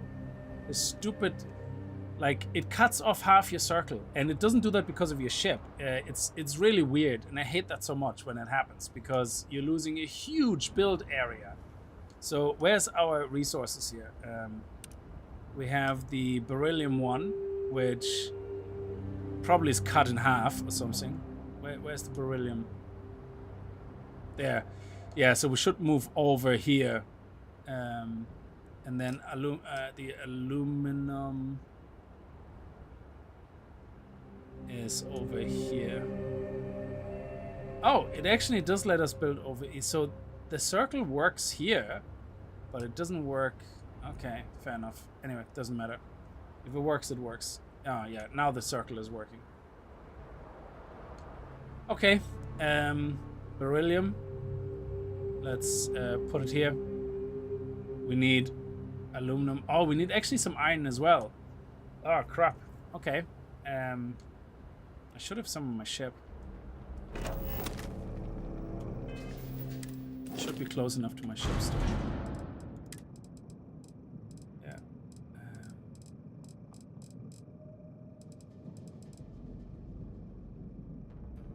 Really? Did we sell all of it? I think we did. Shit.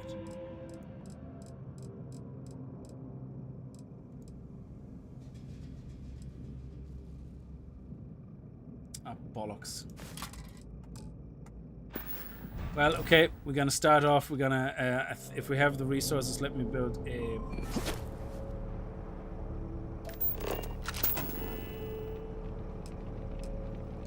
Shit, we need aluminum to build an aluminum extractor. We only need 4, so if we can get, if we can go where the aluminum repository is here. So if we go here on these little rocks, we should have loads of aluminum pieces, and we're just gonna mine them by hand. We should be fine.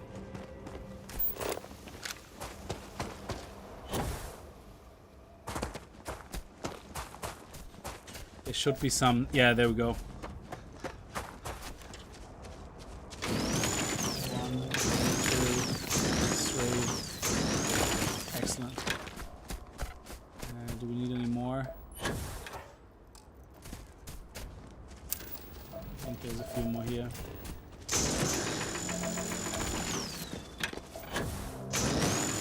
Oh, that's lithium, don't care. Okay. Let's go back to our building area.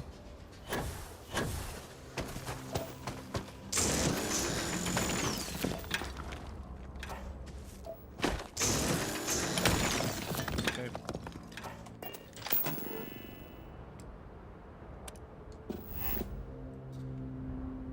Okay.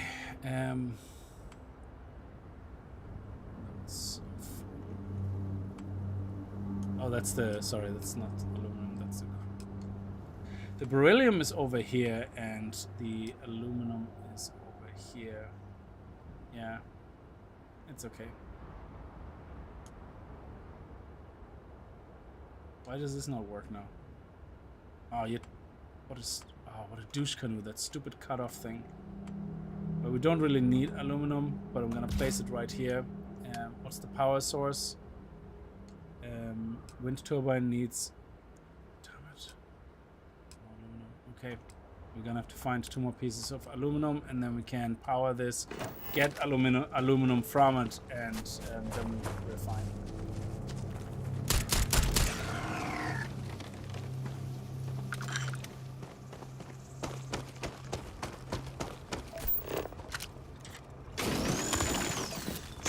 Oh, tungsten.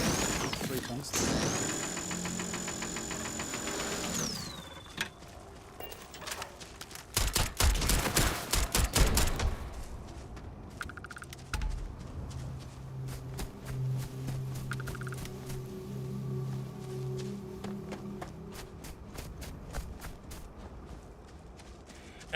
No, DLSS doesn't. The game doesn't use this. They had an AMD contract, so they only use FR whatever, the AMD version. But DLSS wouldn't impact my card anyway because I have a 1080 GTX. You only really benefit from it. I think DLSS is that RTX 2000 series and higher, I think.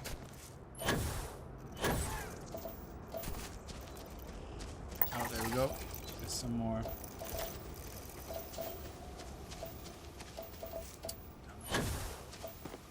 I think we're faster just switching to a different to our other system. There's tungsten. We need aluminum. There we go.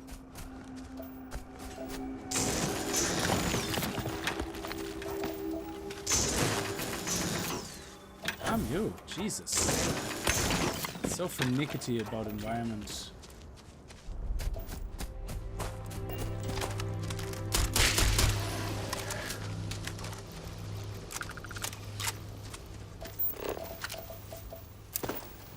There's some beryllium.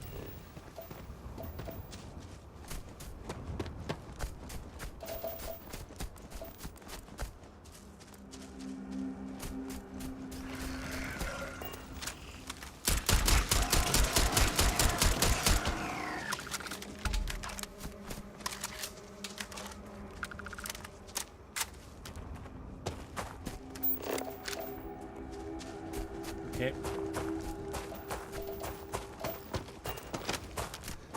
That should be hopefully enough. There we go. Yes. Hopefully, is one enough? I hope one is enough. Why is that stupid? There.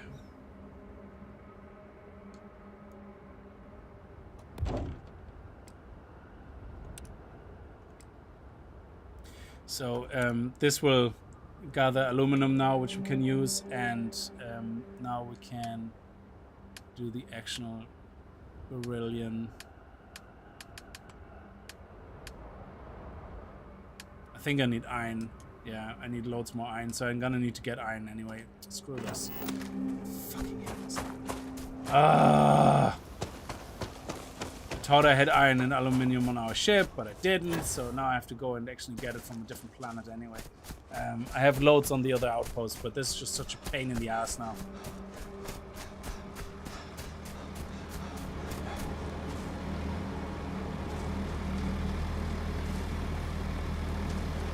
Might as well leave this running.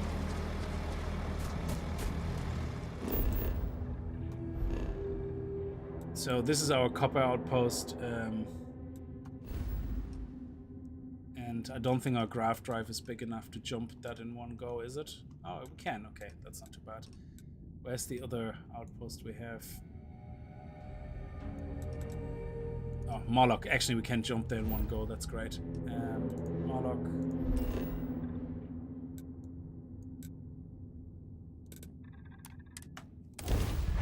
So get that aluminium and get the, yeah, I forgot, you should always have 100 aluminium and 100 iron on you when you build a base.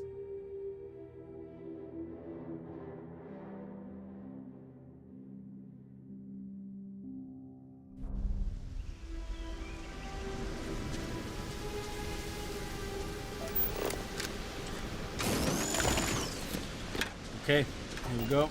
Let's steal some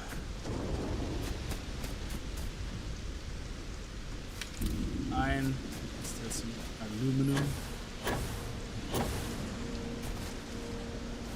Go. Oh, so each of them is 150. Oh, I thought it was only 75.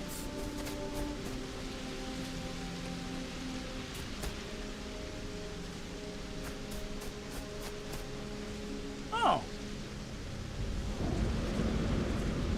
Oh, that is interesting. Of course, it goes by mass. So we have 125 iron and 150 aluminum.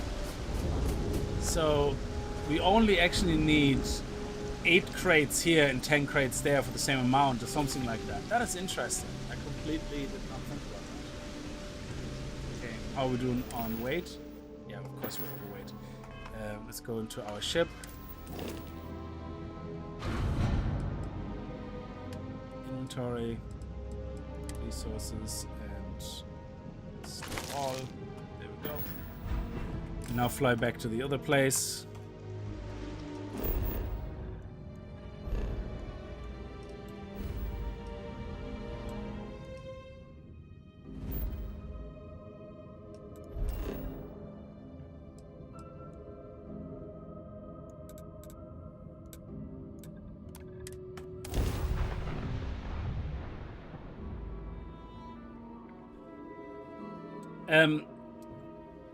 Well, that link, that system link, I want to avoid it for now. Oh shit, it gave me fright. Okay, so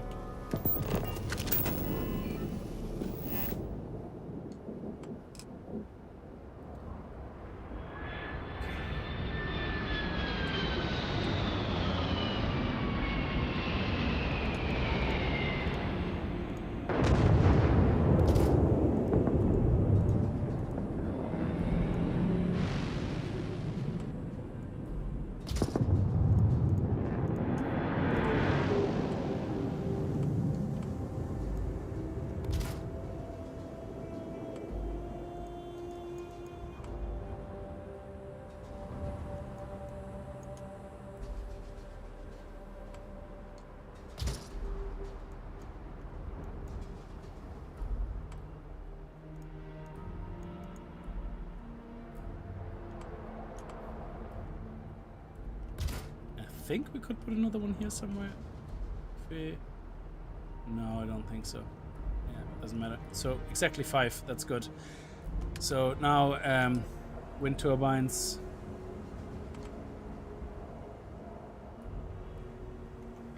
Let's get rid of that.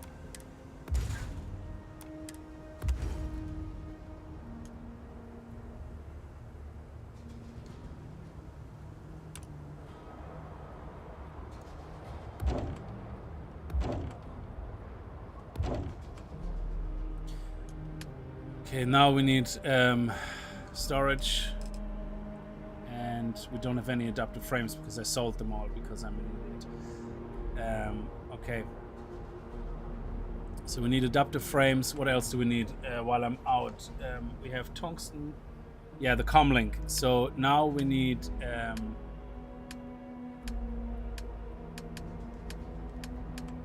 the cargo link here. We can actually build this already. Okay, that's good.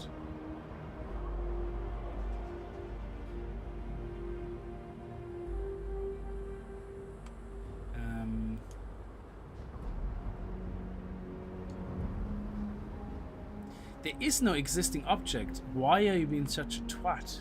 There is no such an asshat.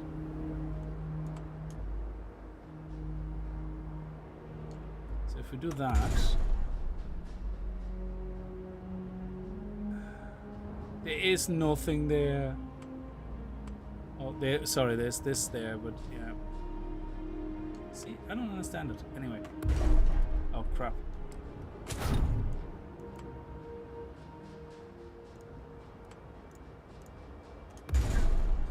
Okay, so having 2 here, and then we build 2 on the other outpost. Now, we need storage, so we need adaptive frames.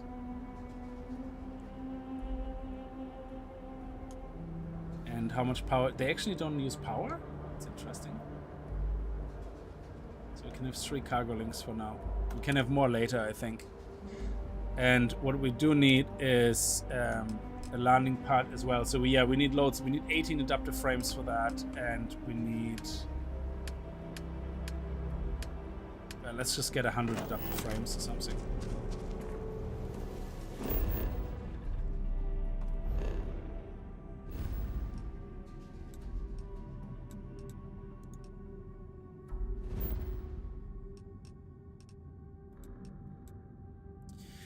So I suppose if we want to make our crafting station Moloch, we could put the receiving end here, but then we have to build more storage. Yeah, for now, leave it all separate. Yeah, I don't have enough resources for everything. So let's go back to Moloch.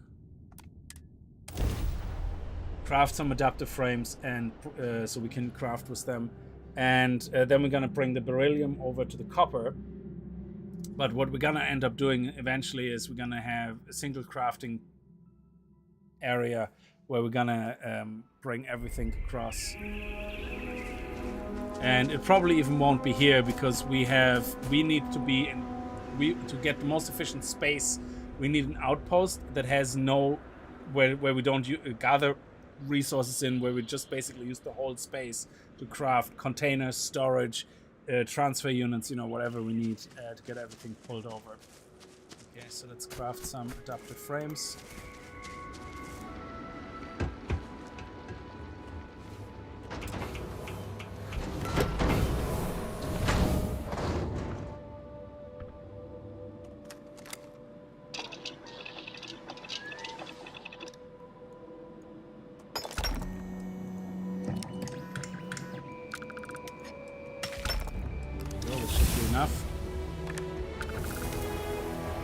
We leveled up as well. Straight away go back into comets. And comets level 3.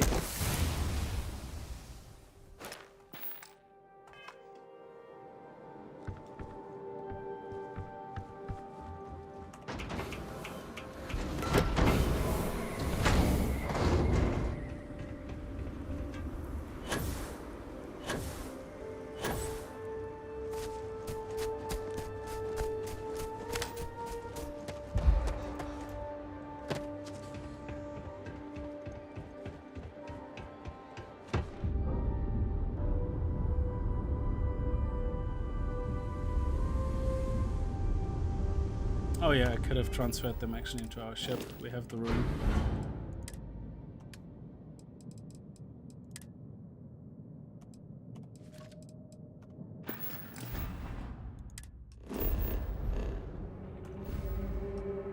And we're gonna head back here.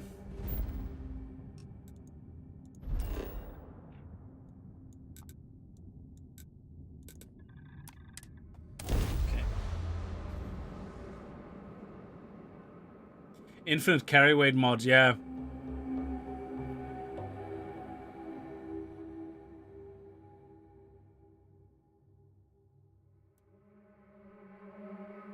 I think, well, I don't think I want an infinite carry weight mod for me carrying things. I think that's kind of a nice challenge, like, and it's not really too strict. But what I would like is to save processor power. Is instead of having to build 400 storage containers, it would be nice to just have one big storage container which can carry, like, up to 10,000 mass or something, So because if you have to build like 300 containers, your graphics processor is gonna go to shit, like, because it has to render all that. Okay, so let's go back here and let's build the containers.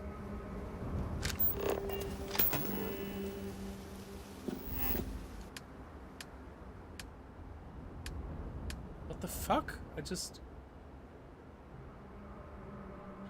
Are you kidding me? I got the iron adaptive frames, but I didn't get the iron and the aluminium. For Pete's sake, I thought I picked up enough iron and aluminium. It should be on my ship. What the hell?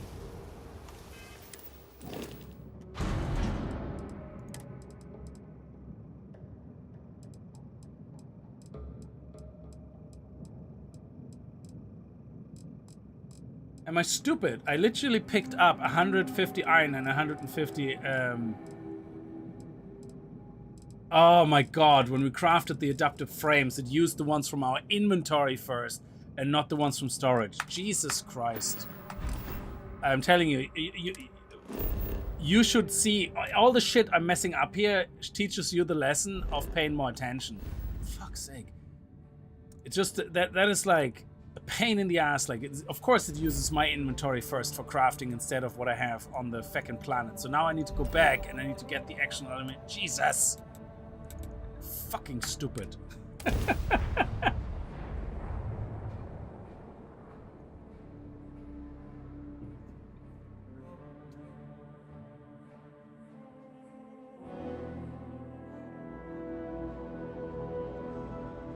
If I could spend more time on loading screens right now. They don't bother me, the loading screens. It's just when you do stupid shit like I am doing, where you mess up every 5 seconds. Yeah, that's when you need it.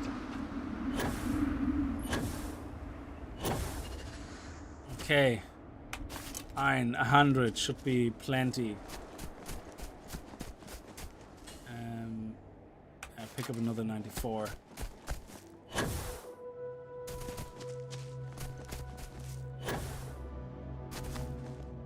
$150 should be enough. Jesus.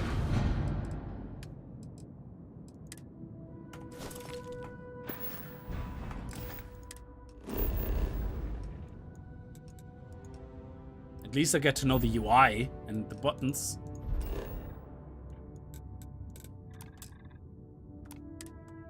Stop messing me around, dude. So yeah, there you go. You learn from my mistakes. Always make sure before you leave a planet you have all the resources you want on you. Instead of being a moron like I am.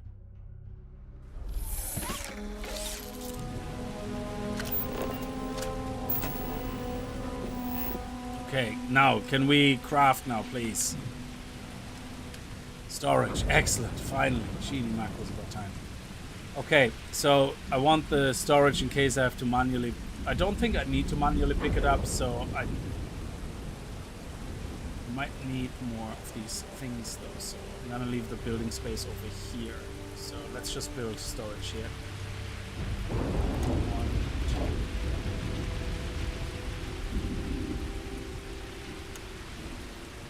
2. Cannot intersect with an existing. There is no existing object.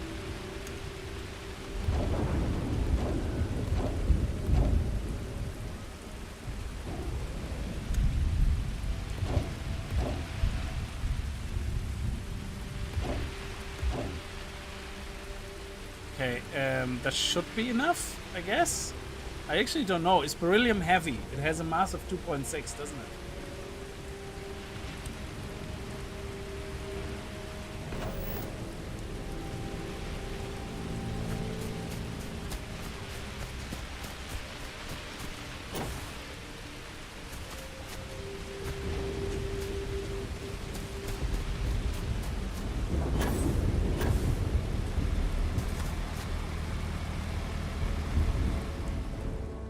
Oh, it has a mass of 0.5. So it should fit 100, I think. Let's see. So if aluminium is 150...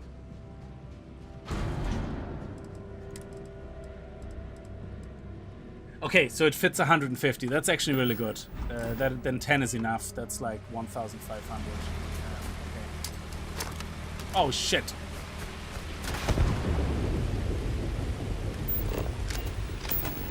Press the wrong button. I'm gonna blow myself up now as well. Okay. So let's connect the containers. And yeah, let's connect it from here first.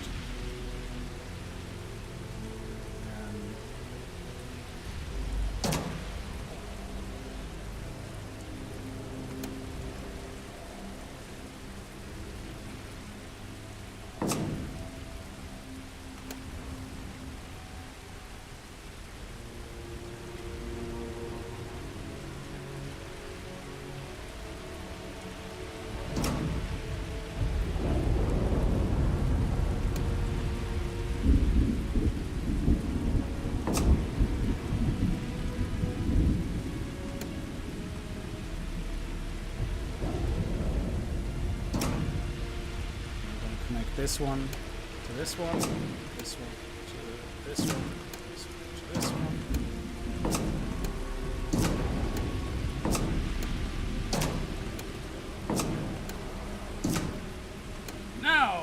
connect. Oh yeah, I don't know. Is it the output or the input? I think it's the. Yeah, it only can connect to the red. So it goes to the output. And we also want to connect it to this one. So now I think each of those can only hold 200 or 300. I don't know what the mass is. There's a mass limit here as well. We're gonna check it out in a second. So, which means we should hopefully have enough here to fill 2 of these containers.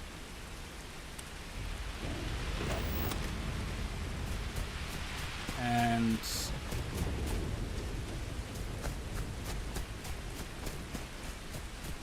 let me see what the limit is.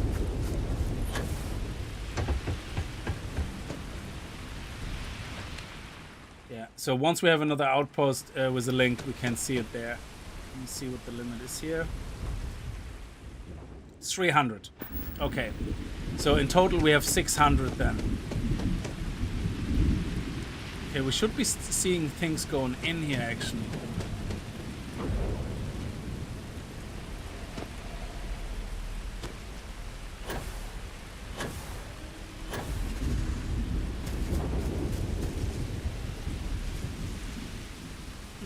Interesting. Skaven, how are you? Thank you so much for becoming a G4K apprentice. Wormsperm, how are you? Caught you. Sweet. Nice. 9 days of games release, 1,000+ mods already.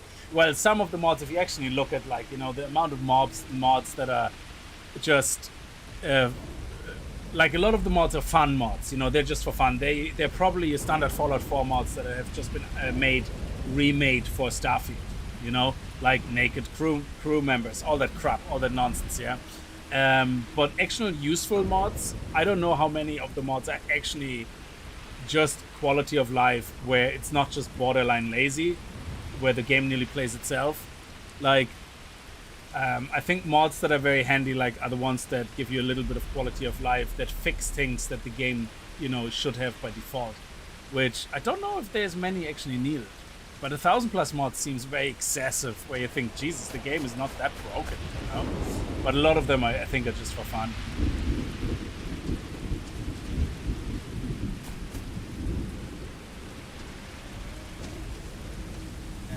Okay, so why is nothing going in here? That worries me a little bit.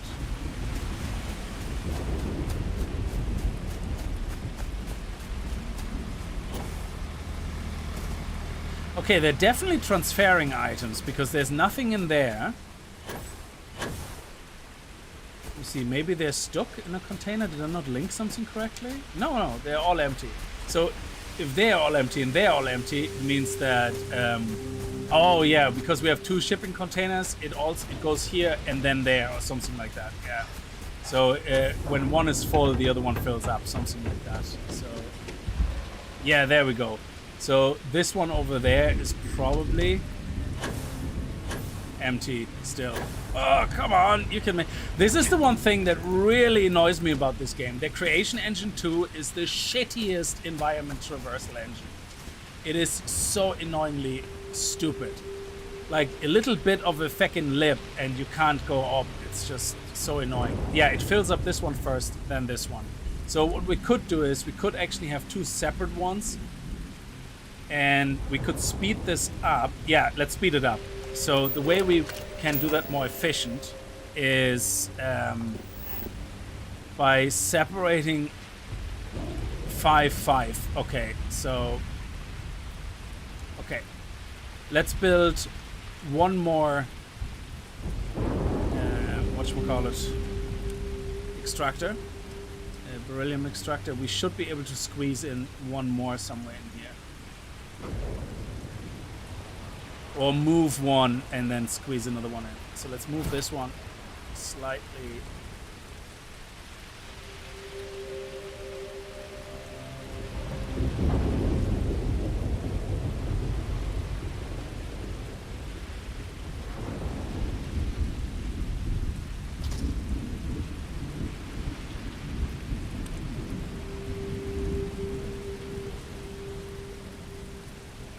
Should be able to fit another one in here. That makes no sense.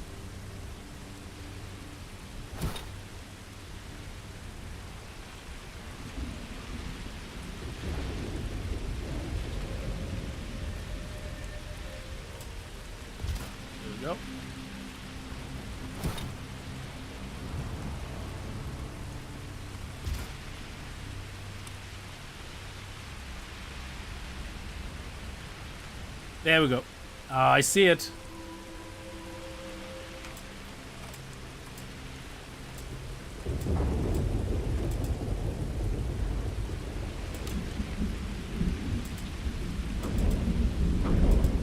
I'm trying to press E to place it while I'm going over it.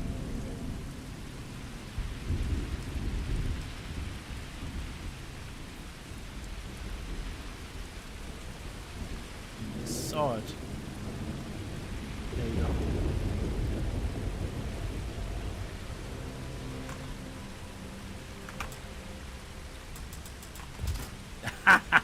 Got it. Bastard. Okay. So what we're gonna do is we're gonna take this off. We're gonna take this off. And this off. Oh, no. I'm not super deep in the automation. I'm just starting. Like, so this whole thing, and I said that in the beginning, this is not, oh, maximum money, maximum automation. This is just when you're starting off, this is the starting resources you need. This is the starting things that you could do. Craft yourself manual a lot of things first to sell them, to make a little bit of profit. Then start automating them, you know, to make resources for other resources. So this is just, you know, the things you can do day one, basically. Yeah, when you have a little bit of, like, start capital of, like, 5,000 or something. So we're gonna, nope, not what I wanted to do. We're gonna do and connect this one to here.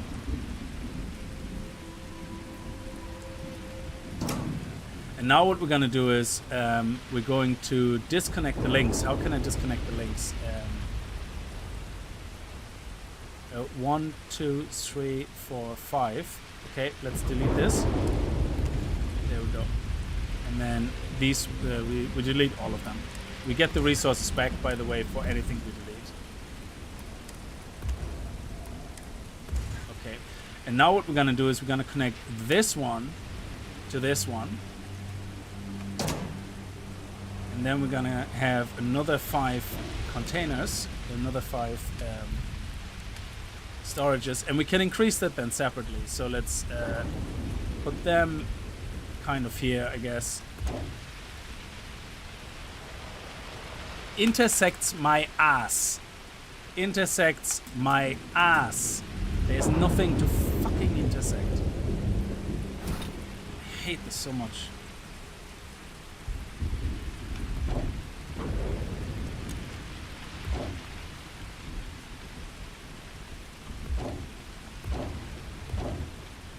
Okay. Now we're gonna connect these 3 over here.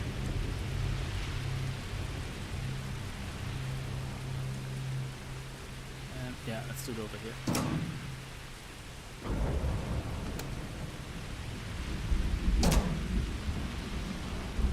Yeah, this is the one thing I hope mods can fix. This whole collision system is complete ass. Yeah. Actually, I think we might be able to build. Are we able to build structures, platforms, so we have an even surface to build all this crap on? Because if not, that is definitely a mod that would be useful. And then we're gonna connect. Oh, hang on. Sorry, no. We're gonna connect this one to here, this one to here, this one to here, this one to here, and this one to here. There we go. And now we have 750 beryllium going into a 300 container, 750 going to a 300 container, so we should always have good flow of beryllium now. And we're gonna bring that over to our copper base. So yeah, total power 30, 30, brilliant. This should work perfectly fine.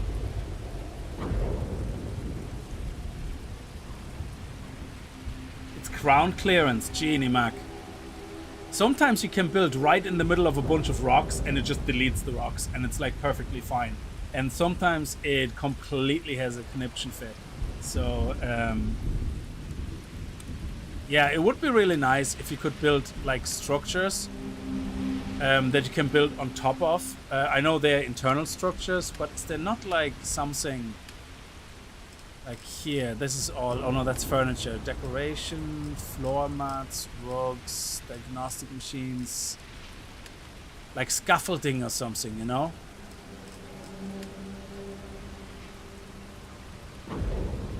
No, doesn't seem like it. Okay, now let's build this here if we can.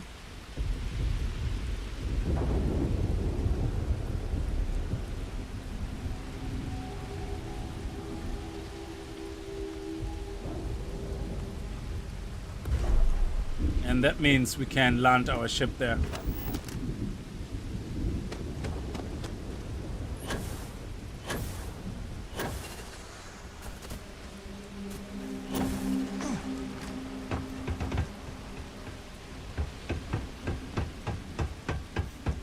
So if you don't know where your ship is and you build one of these, like say you landed here and you build like your outpost very far away from your ship, what you do is you're gonna go to this guy here, click activate, go to view and modify ships, and then you go to your another ship, any other ship, make it your home ship, then go back, make this your home ship, and voila, your ship is here.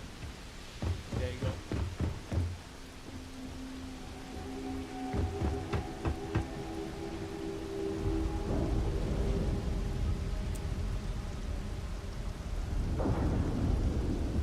Concrete, I've done pretty deep level 20 with skills, T1 outpost, or zoology, I can't wait for that.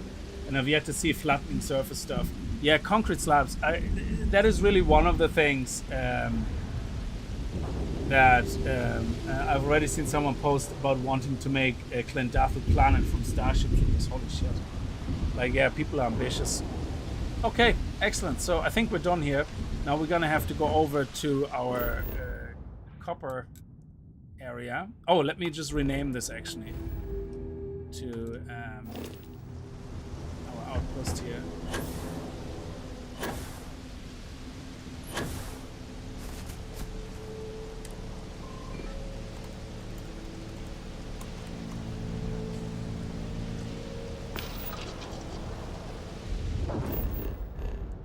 And now we're gonna head over to Serpentis 4.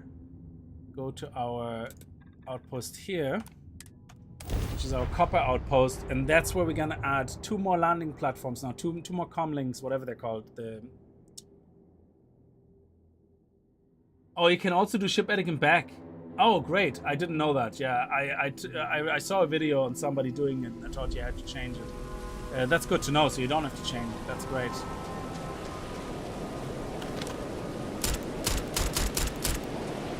What are you? You are massive. Oh shit, you are. Oh shit! Oh bollocks! I shouldn't have done that. I'm sorry. Oh, okay, it's dead. Holy crap. I forgot I'm on a level 50. What the hell are you?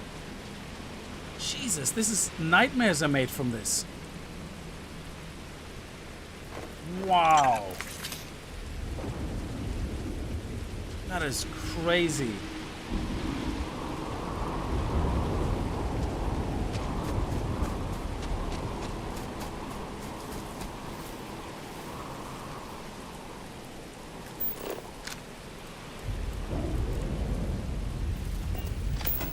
Okay, so now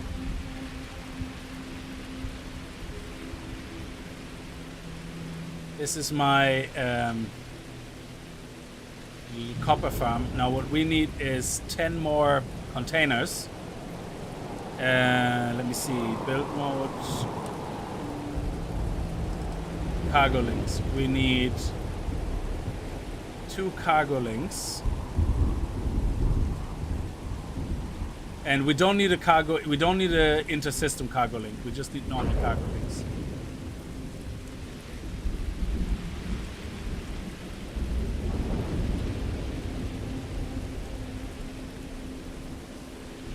Come on.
Oh no.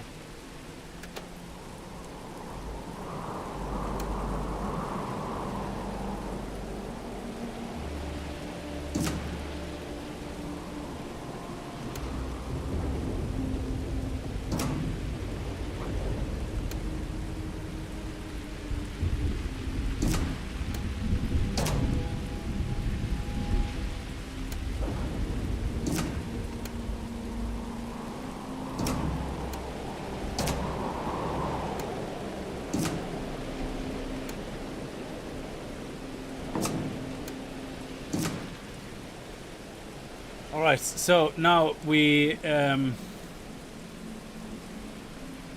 I might need to get more iron.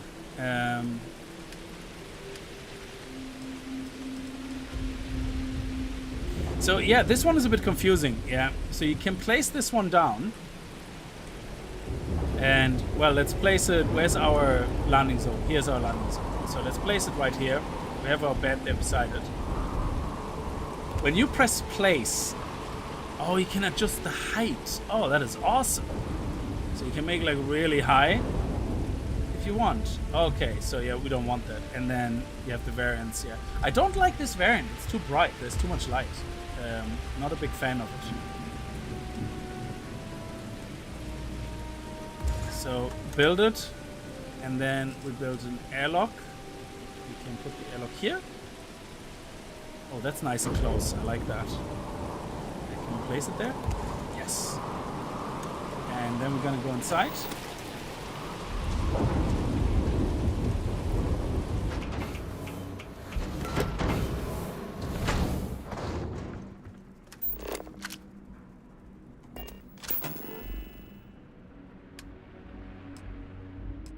There we go. Nice.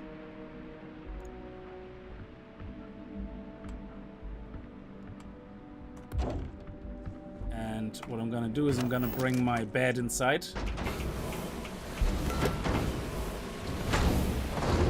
Couch.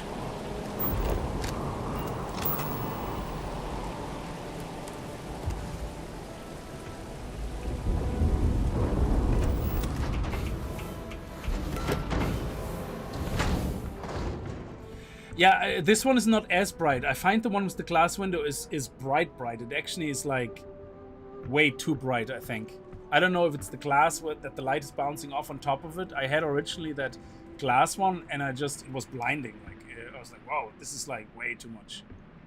So this one is nice. It's just, you know, lit. So let's go here. Let's put the couch down.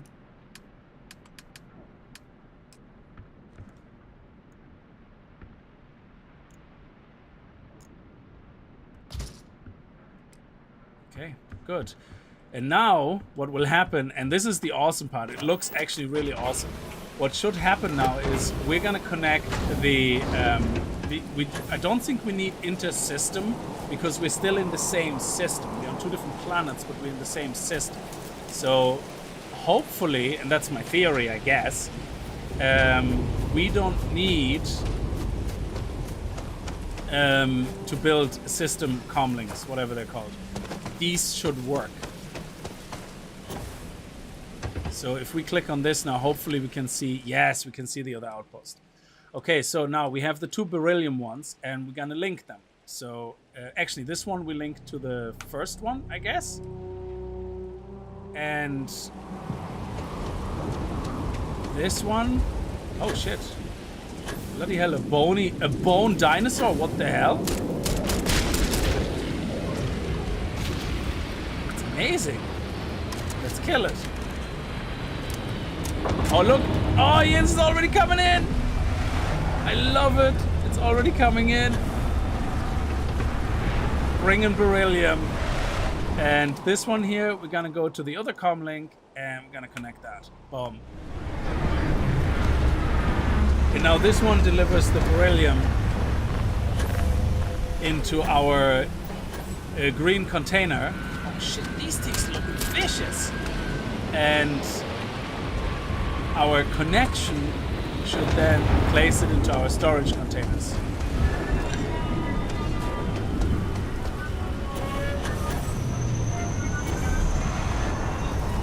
right here.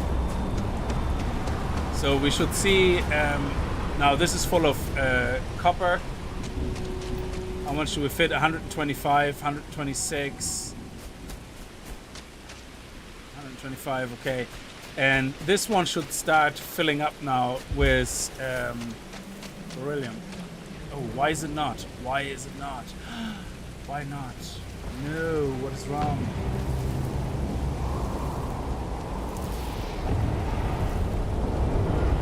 Okay, there's something wrong. I connected something wrong.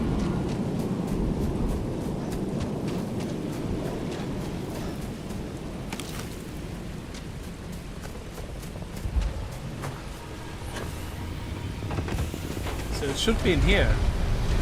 Where's our beryllium?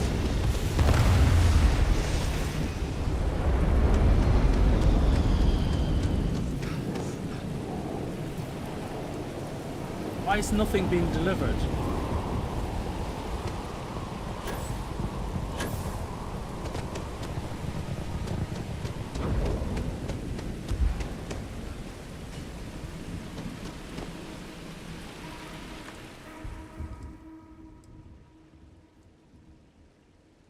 $72 outgoing resource. Beryllium.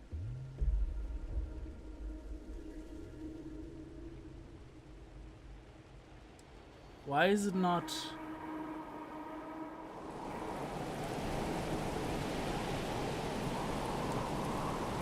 Why is it not delivering it?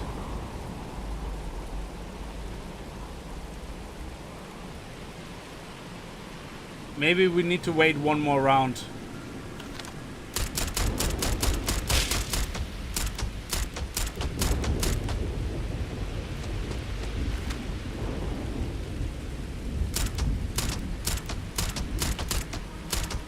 Nice, 70 experience. This is a nice place to do some leveling.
Okay, so let's have a look.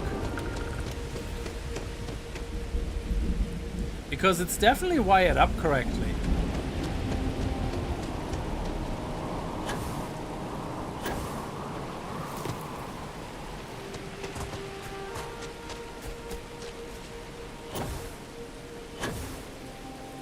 Yes! Yes, it's coming in. Nice. There we go. Ah, lovely. It just took a while for the beryllium to start building up on the other side.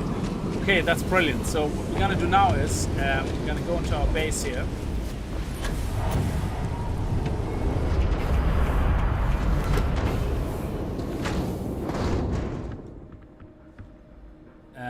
And we're just gonna plant our ass down here. And wait. Now, it's not the best wait. We should be going to Venus, but I don't have that much storage. And the idea now is that here we're going to be able to build the other components. Yeah, so I knew we had it hooked up correctly. It's just, I think what happens is the very first time you place something and connect it, it just automatically calls one of the haulers, and they will just be empty.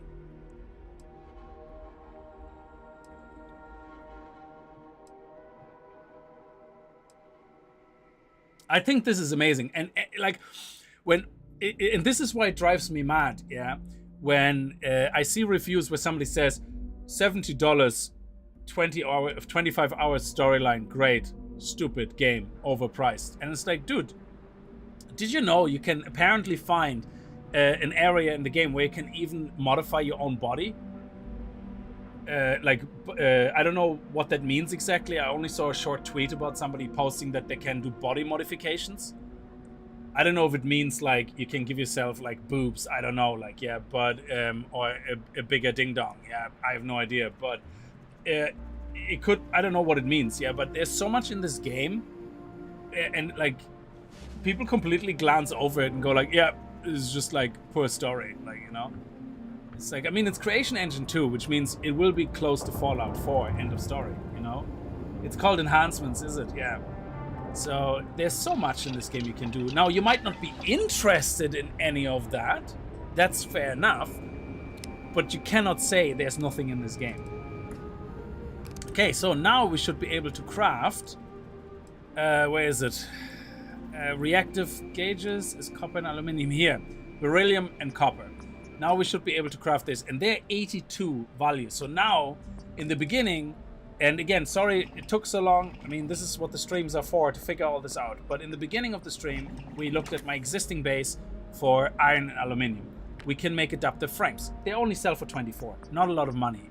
But you still get a lot of experience crafting them. So you could see we get 99 experience for crafting 99. So it's like a 1-to-1 ratio, yeah? But these guys now are beryllium and copper. So if we craft 99 of those, let's see how much experience we get for this. Maybe even still 99. Yeah, still 99 experience, but what we're crafting is worth a hell of a lot more to sell. So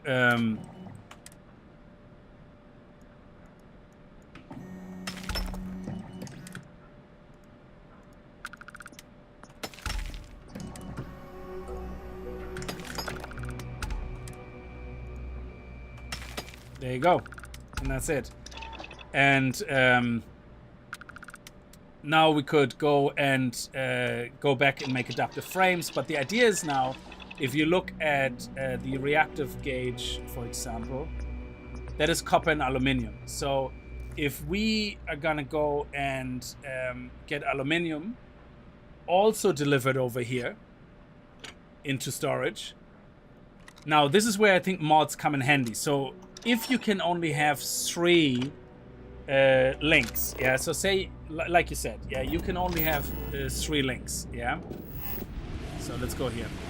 If you can only have 3 of those hope deliveries, yeah, it means that you want to be able to deliver more resources. So say we deliver beryllium here, aluminium here, and copper here to craft other things, yeah? Now this is where mods come in handy. We should be able to have versions of this where I can go to the terminal here on this one, like right here, and say, I only want a maximum of 100 beryllium. Or sorry, like I want, yeah, so say you have a 300 storage. I would say divide the storage between 100 beryllium, 100 aluminium, and 100 copper, yeah? And then it should just deliver, each landing thing should deliver exactly that. I don't really care if it hypothetically goes to 2 or 3 different other outposts before it comes here. This is a simulation, yeah? This literally just takes resources from outpost A and puts them into outpost B. It doesn't physically actually fly to all the different outposts. Well, it kind of does, because you can see a simulation if you go to the other outpost of it landing, picking up the resources, yeah? But again, I don't care how it works behind the scenes. All I want is that I can link it to 3 outposts, this one, and say, yeah, take aluminium from this, but only 100 at a time, 100 at the time of copper from this outpost, and 100 at a time from beryllium from this outpost, and put them here. And then I want an option that says, my link that goes from here to this storage is only for aluminium. This link I have to go from here to here is only for copper. So this is what this game is missing. Very specific mappings on your in and outs, not just in and out. Because if we're limited to 3 landing zones, you're gonna need more options inside each landing zone to very specifically set limitations on what you want delivered. Unless you can increase that with perks to like 10, 12 landing zones, then fair enough, you know. Oh, I should be a space array shooting this guy down.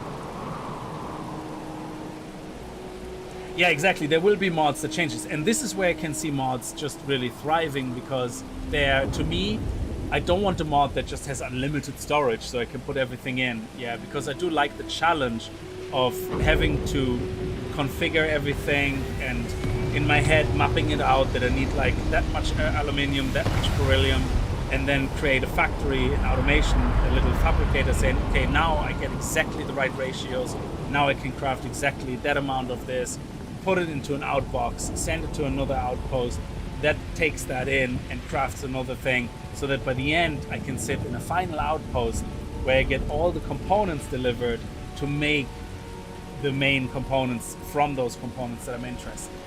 And that would be amazing. And this is where I think mods can really excel.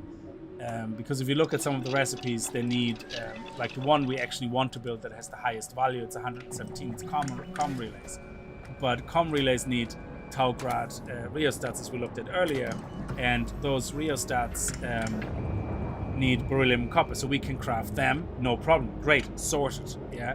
Now, what is the other one we need for the comms relay is isocentric magnets. Isocentric magnets is nickel and cobalt. So we're going to do another setup with 2 outposts. Hopefully nickel and cobalt we can find on a single outpost in a fault line, hopefully.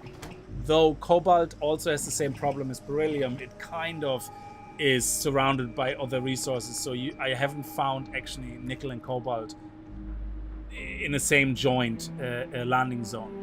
But that would be perfect if it could, but we can have more outposts, obviously, as we put in perks, so it's great, up to 40, 48, whatever it is, 36. So we're gonna do another set where we can make isocentric magnets. At least manually then we can fly to one outpost, craft the magnets, fly to another outpost, this one, craft the rheostats, and then on that same outpost, because I'm already there, I can then craft all the com relays. And the reason I'm not automating that is for experience. The most experience you get from crafting. So by going to each outpost and crafting these myself, and then bringing them along with me to the other outposts, even manually, I get experience crafting them. I get more money possibly selling them individually, of course, because why sell something for 117 if you can sell the item you're using already for 87? You know, because isocentric magnets sell for 36, this sells for 87 or 82, so that will be 89. Oh yeah, 117. So it's about the same. It's worth about the same. That is not bad. So I don't feel like I'm wasting money. That is actually pretty clever. So yeah, and then you just craft your comms relay. So by crafting it manually, you get all the experience and you will level up really quickly. Once you have all that in place, because you just travel outpost, craft, merchant, sell, money, experience, end of story.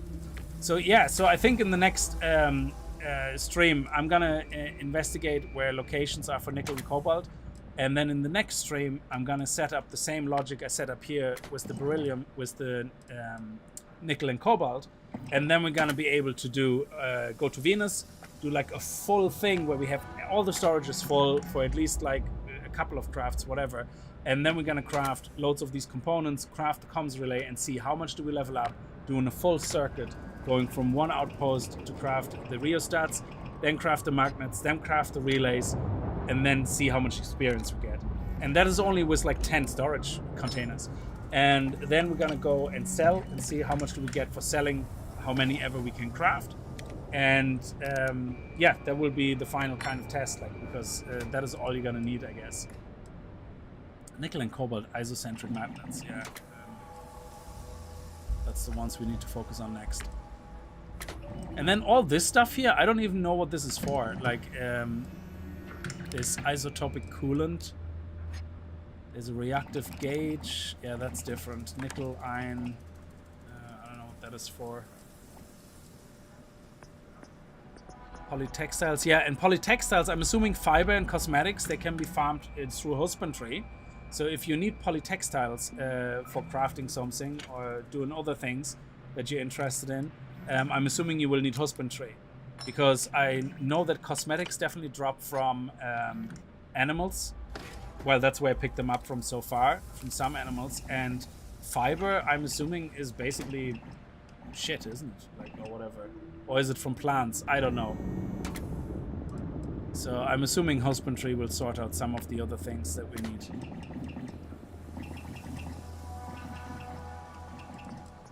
Yeah, and that's it.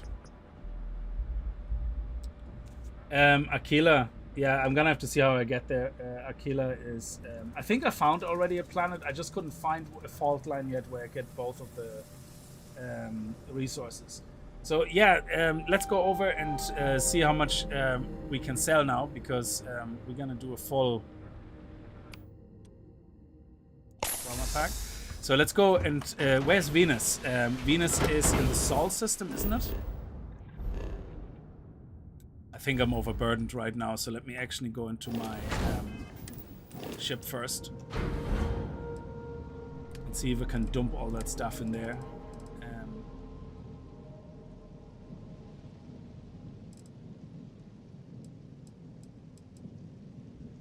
Oh, they're very heavy. I don't think I can fit them all in. Oh, I can't actually put them in there? Why is that? What am I missing? Oh, yeah. I know. I forgot. Sorry.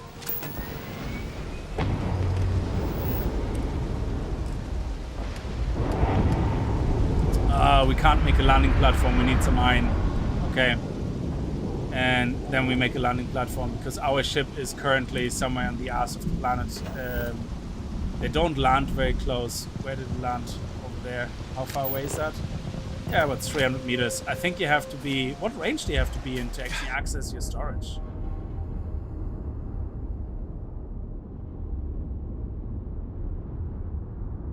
We're gonna get killed very easily if we're gonna run across. Well, we can see it. We are pretty close. So let me see. Can we do it now? Inventory. Resources. Yeah, store all resources. Nice. There we go. We only have 4 of them left now in inventory. Great. So we should be able to... yeah, excellent. Okay. So let's go to Venus, which is in the Sol system, I think. Which is here. Is Venus here? Uranus. Venus. Yeah, okay, we have to fly in segments here. We can't fly in one go. Okay. For some reason. Okay.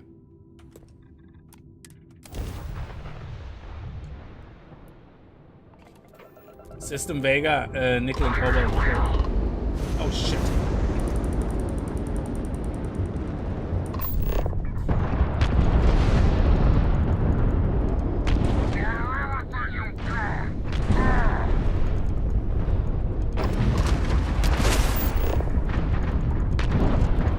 Get the EM.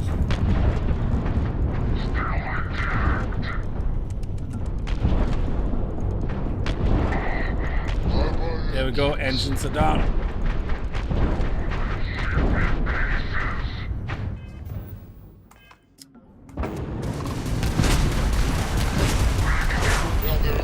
Shit. Fuck. So confusing. Stop doing that! I hate when they fly right into me, because that actually causes my game to crash when they explode right in front of me sometimes. Target's jump drive is down. Yeah. I want to board this guy. Ah, damn it. I wanted to board him. So, Miss Stale. Don't pretend to be. Okay, engines. Okay, can we board you? No, you exploded. Yeah, sometimes when they fly right into you and they explode, my game crashes. It's just, again, something to do with the graphics. I guess it only worked because they just lived on one planet. And that sounds boring. So, you keep that pretty low. Remind me one of these days to tell you the tale of a certain Solomon Coe and where his stargazing landed him.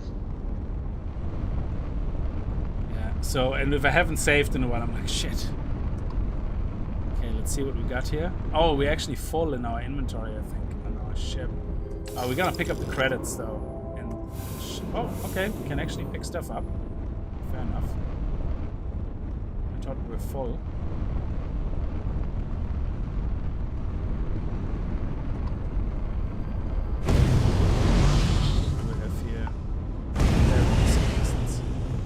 See if we can pick them up as well.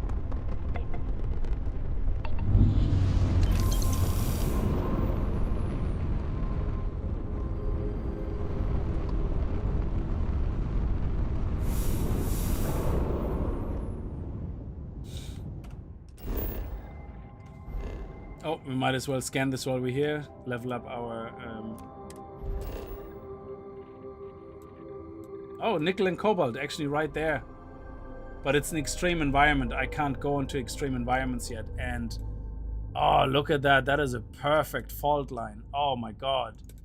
So you have frozen craters and you have frozen... Oh, they're both in frozen craters. Yeah, okay, we just basically hope that we put it there and we can find both. Oh, that's amazing.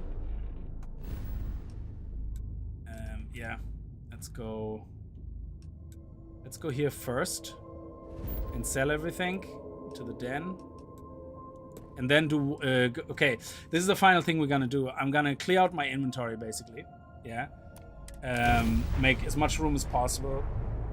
Sell all the adaptive frames and sell the, oh, Jesus.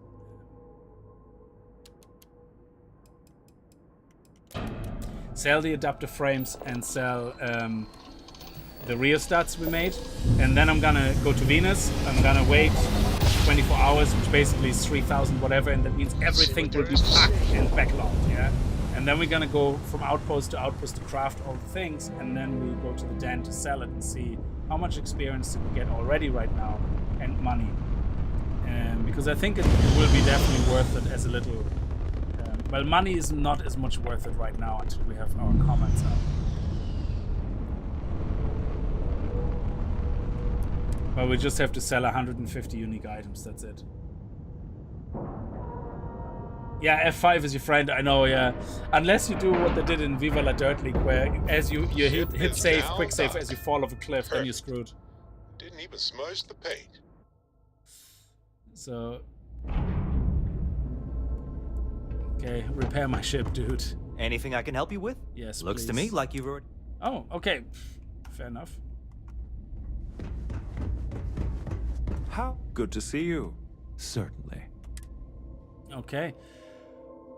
Oh, he actually has a lot of credits because we bought things from him. Okay, that's great. So now we're gonna get all our money back. Sell. Sell those 4. So they're 12 each. That's actually not bad if you can make like 1,000. Yeah. So that's like 12,000. So in this case, we already get 12. They sell originally for 87. That's good. So we are at the 20% mark, definitely. So let's sell from the Starship. Sell all our adaptive frames. They're only 360 because they're only 3 each. But again, we're using those adaptive frames to make... we make... What are we making with them? I think there's something we make with them that we need. The Theostat or whatever it is. Anyway, no, it's not. That's the brim. Yeah, I don't know why we need adaptive frames. We need them only for crafting. So, interesting. Maybe we need them for something else later. I was convinced we needed them to craft something else. Okay. Anyway, let's sell all of them. Let's sell all the rheostats, whatever they are. What are they called? TTT something rheostat.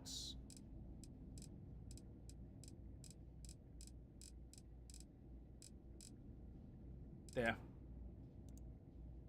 5,800. That's great. Excellent. And now I'm gonna sell one of each, at least. Come on. Great. Right, I don't know what I sold now. Okay, so we're gonna sell one adhesive. This. One of those. One of those.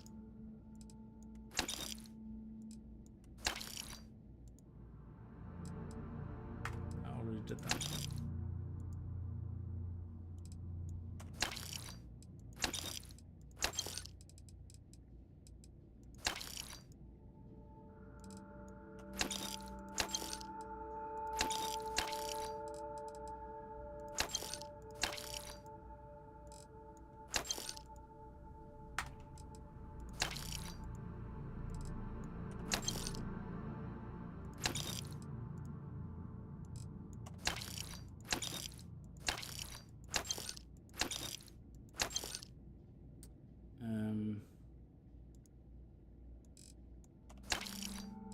Fiber.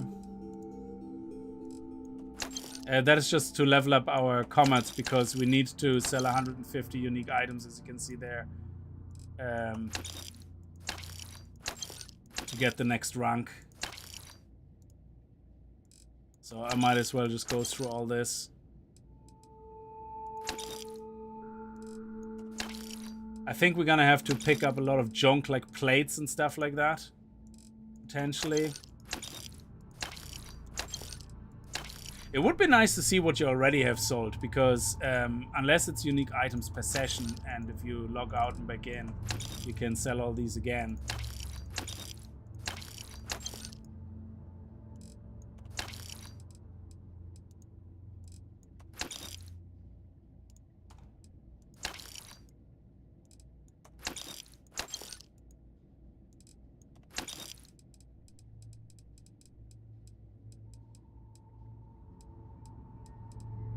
I don't know where I just was. Shit.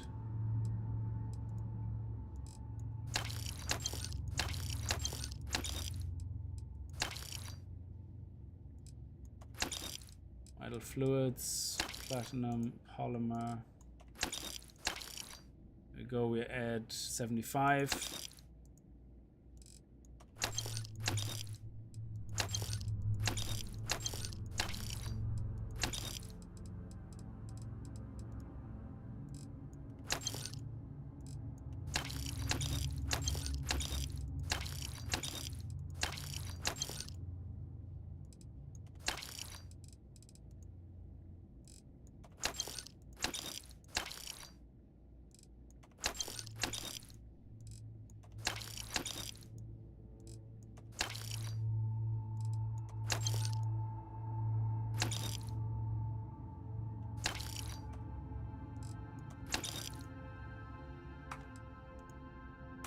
Ah, shit, we sold all the zero wire crap.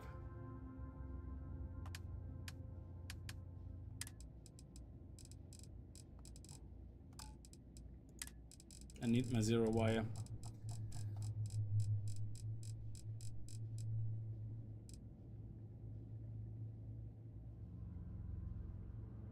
But they have to be unique items.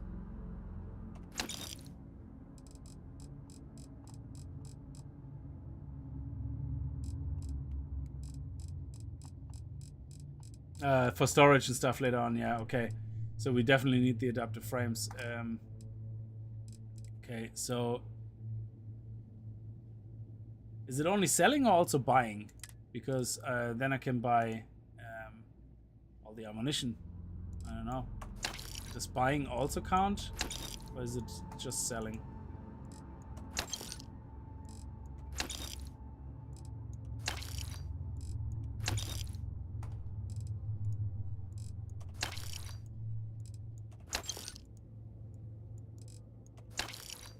Oh, nice. Or sell.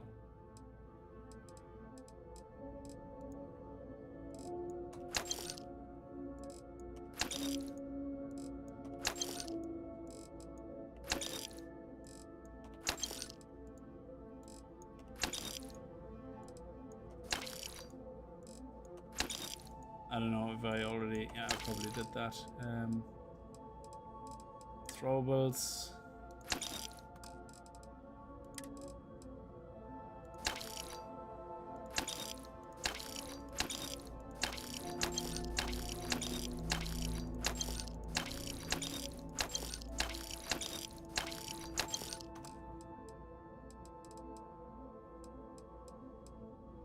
Yeah, so we're gonna do another session offline. So that's pretty good, actually. I'm at 96.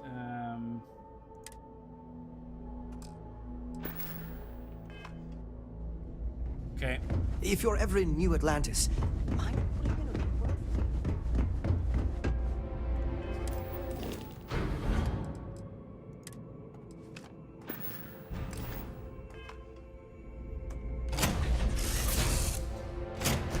Go to bed, night. Yes, thank you so much for popping in, Skaven, and actually sharing all that info. That's amazing. So now we have completely empty inventory. Well, empty as in the things that we craft are not there. So Hey, Captain. if Need we're help gonna with go anything? to the first outpost now, craft as many. Sorry, now we're gonna go to. We have to undock first, yeah.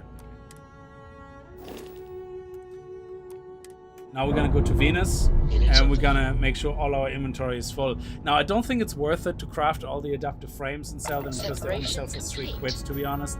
But we definitely want to go and craft all the rheostats to see how many we can craft from the resources we can get from a full inventory everywhere. So if we go to Venus now, well, actually we should craft adaptive frames for the experience. I forgot about that. So let's go to the Sol system and go to where's Venus. There we go. Go to Venus. Sure, land here.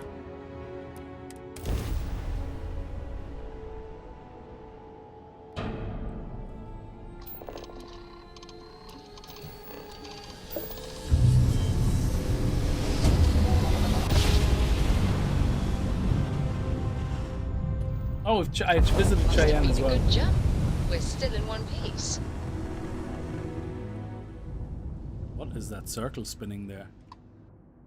Satellite beacon. Okay, I'm not gonna get into that. Let's not sidetrack. Let's scan the planet. And is an extreme environment. Actually, look at that. Nickel and cobalt as well. Interesting. And we can land right there in the civilian outpost. Because it doesn't matter as long as we can sit our ass down somewhere. So we don't need to make an outpost. Setting down. Everything in the green.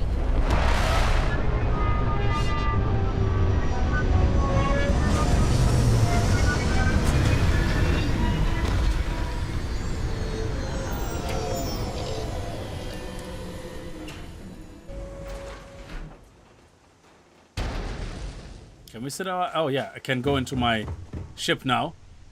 And sit down in my ship. I have a bed there, so I don't even need get up.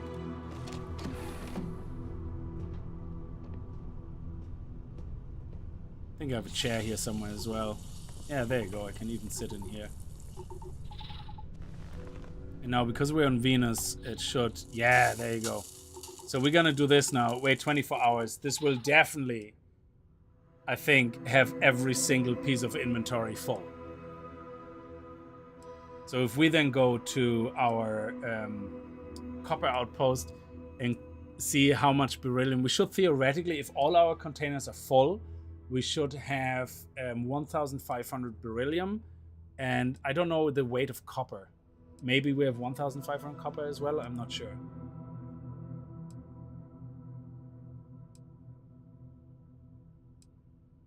I have to see what the weight of copper is actually.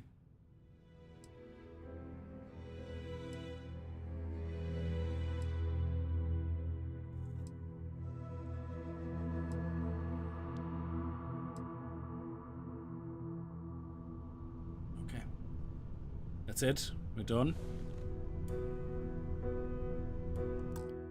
Let's do a proper save. Now everything is as full, I think, as it will get.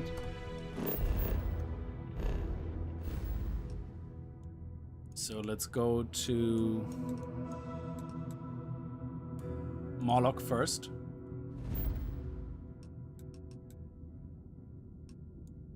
Moloch, there we go. Moloch 2. Okay. Now this, we only do that for XP now. So we're gonna take note how much experience we have right now. Again, this is not really for profit or money. The adaptive frames, you can just throw them out or delete them. It doesn't really matter. Eject them into space. They're not selling for much, but we're gonna keep them with us if we can, of course. So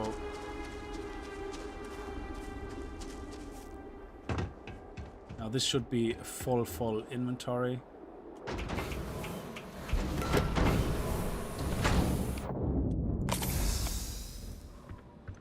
Okay. Now let's have a look at our experience. So we're at 1144 out of 2, 3, 4, 5.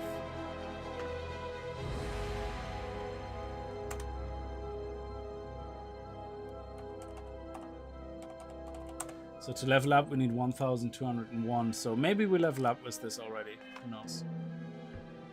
Okay. So let's see how many adaptive frames. Yeah, it's all full. We can't actually see the exact number. But let's craft 1, 2, 3, 4, 5, 6. Jesus.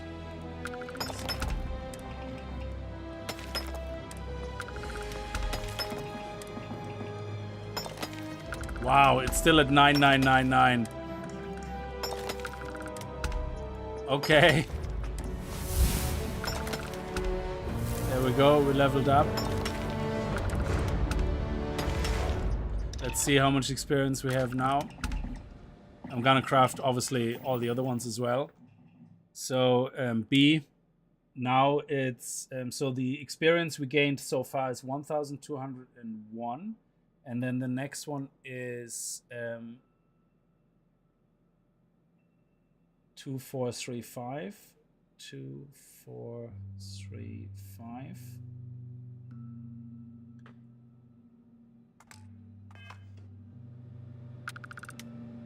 Okay.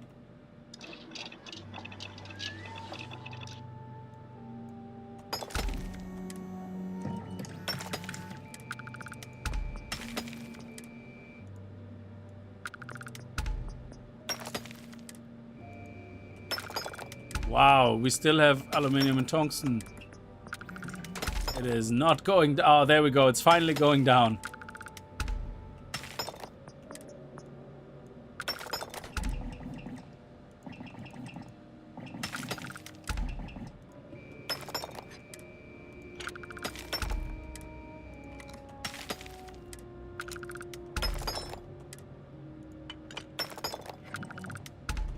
Yeah, craft as much as we can. So, we now crafted... Let's see how many. And how are we looking on experience. So far, experience-wise, we got 2048 to 2408. So we got 2048 so far.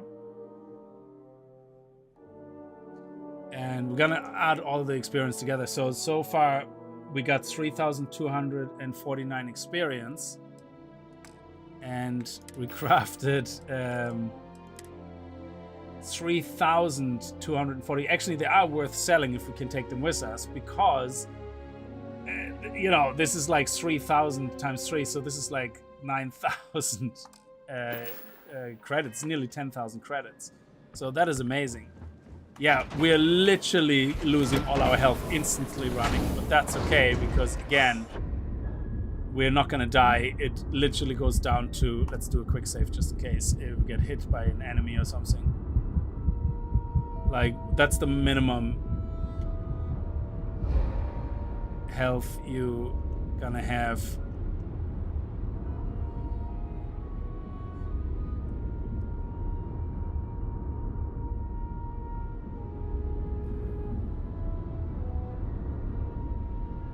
Okay, now the problem is the other base. The other base is with wild animals, so we have to run back to the ship We're gonna probably get killed, but yeah, we're gonna see. Okay, let's go up here. It will be all worth it, I hope.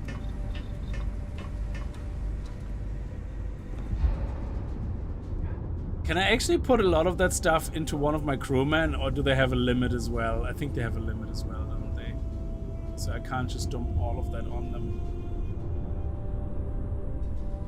They're not even here. They actually don't care about me. Okay, so we're in the plane. So let's do an F5 quick save. Let's head over to... not Moloch. Let's head over to Serpentis. And... no. Yeah, here. Sorry, Serpentis 4. And go to this outpost. And let's see how many of the rattan, whatever we can make. Craft. Let's actually see how much beryllium we ended up getting and how much we can craft. Just from the setup. Now, this setup is minimum. It's like 10 storage containers everywhere for everything. So it's not really that much.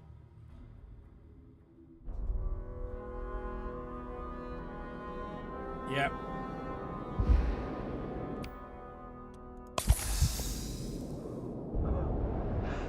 There we go. We're slowly getting our stuff back.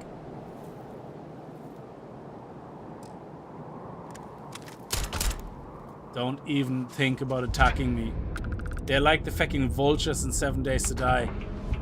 They see you injured and they go, oh, look at the victim. Okay. F5 craft. Now, there we go. Now, once we level up, I'm gonna check the experience again.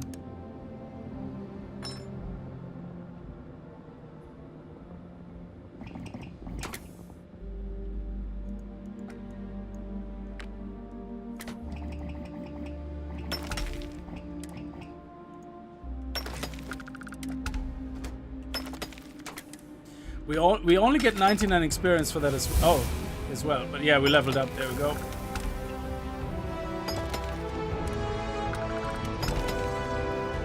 So let's see about our level. So we leveled up twice. Anyway, so now we have 2,525. 2,525.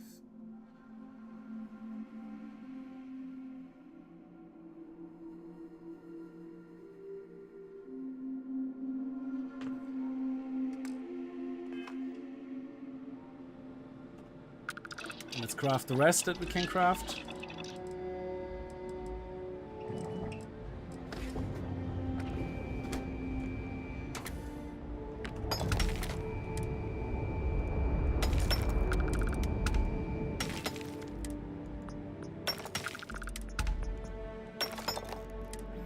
We're still at 999 copper and 999 beryllium. This is crazy. If we can make 3,000 as well... I don't think so. We're already down. Oh my god, the copper is definitely like... oh my balls, how light is copper? Because... oh, there we go. Yeah, copper must be very light because we have 10 containers and we nearly have double the copper. Okay, that's it, I think. No, we have one more. Yeah, and 27 more. There we go. All the beryllium gone. That is amazing. So how much did we level up? Experience-wise.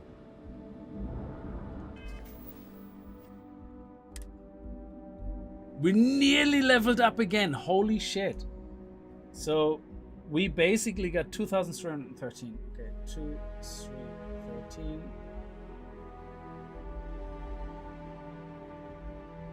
17, sorry. 2,317. So in total, experience-wise, we got 1,201, 2,435, and 2,317. We got 5,953 experience. And that is just from the little bit. Like, so obviously this is not even maximized XP. Like, this is just the little bit we're doing. So we are so full. Look at this. We're losing health instantly. Now the fun part starts. We're going to have to run all the way across to our ship because we didn't have enough resources to build a landing pad. Shit. Oh, what did we need for the landing pad? I think we were missing iron, was it? I should have brought some iron with me, bollocks. Let me see. Yeah, it was iron. I should have brought 30 iron with me. Oh, no.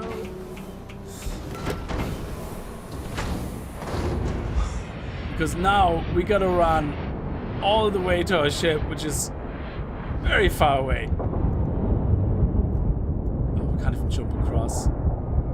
Okay, just keep saving every now and then.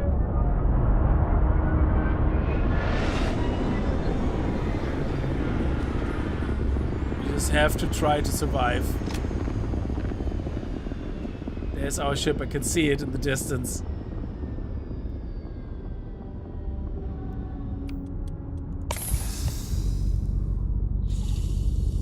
Oh no, corrosive gas?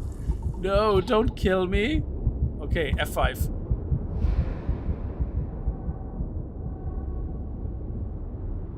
Just in case we die. Oh, I can see a bird closing in on us. No. And I don't want to save now, because if I save literally just as it's about to attack, I'm gonna die every single time I reload. Come on, we're nearly there. We're nearly there. Yeah, go straight into the cockpit. Whew, okay. Now let's actually see how much did we craft on these theostats. 2,700. So money-wise, that's gonna be interesting. We might have to wait 48 hours for the guy to refresh his money, but that's gonna be worth it. So, well, we can calculate it before we sell it, so I don't have to do it online as the selling. So let's head all the way back to, oh, why can't we, what is this? What are we missing? Oh, we can only go to Olympus.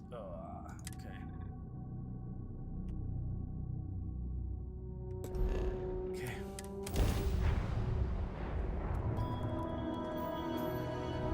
Okay. Okay, nobody's attacking us. Great. And now we go straight for the wolf den. Yeah, I'm gonna have to remember, I have to watch the other video of the guy here who went to showed the shops. There's a shop somewhere in the system where there's like 4 or 5 vendors very close to each other, so they're much better. It's much better to sell there. Okay, the den is here. There we go. Thank you. Pick up the hill. No, thank you. Bye-bye.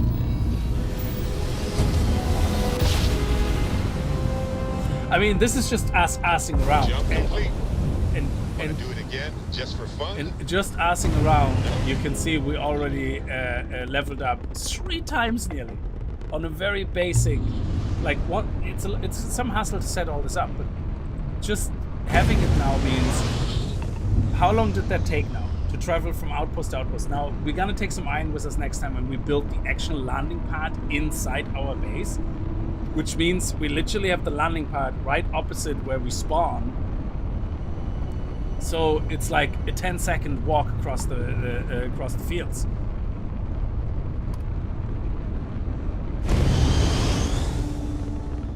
And then once if you get a bigger graft drive, you can do the whole trip in one go. We can do the whole trip in one go on the way there. But, oh yeah, I think maybe the issue is because if we lower this and put everything into the graft drive, I think we can do bigger journeys. So yeah, I think we can do it in one trip. It's just that we only gave it 3 pips, I think, in the graft drive. So yeah, you do it in one trip. But this took what? Less than Nice, clean 10 job, minutes. If you take the waffling away that I did in between, yeah. The time it took you to craft all that, click the buttons on that minimum setup we have was like total, what, 10 minutes. If So there's anything let's, good to see you. What do you By have for all sale? means. Yeah.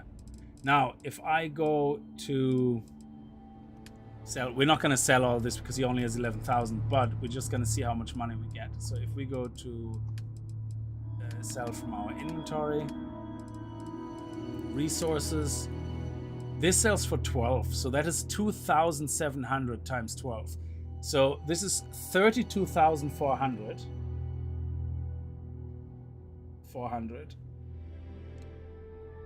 Yeah, we get less than that because obviously he only has 11,000. And this will give us 9,747. 9,747. So that's a total of 11, 1, 10, 12, 3. That is 42,000, if I'm not mistaken, 42,147. So we should be over 100k selling that. So we're gonna sell all that. Now, of course, this one we're gonna sell up to the point where we get the money that we get, which is 1,253. There we go. Confirm. And then we're gonna wait the 24 hours If you're here. ever in New Atlantis, mind putting in a good word for me? No, thank you. I don't think my messages to SSNN are getting through. Now, the sad part is here you have to wait twice 24 hours for him to restock with his money. But once you figure, I share with you next time the better traders, I believe, where there's 2 or 3 where you can basically sell a lot more between them and then wait the 48 hours.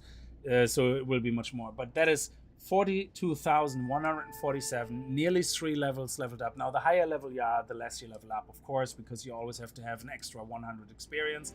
But as you can see, if it's per level only an extra 100 experience, that's only 1 craft. That's 99 experience. So it's not that much of a deal, like, yeah. So you're still gonna level up pretty quickly. So if you do this from day 1, with your first 5 or 10,000 credits you earn, you just buy enough base resources to build everything I just try built. not to trade in that will gossip, cost but if you maybe have any 3,000 or verifiable 4,000, information, I'm all and that's it.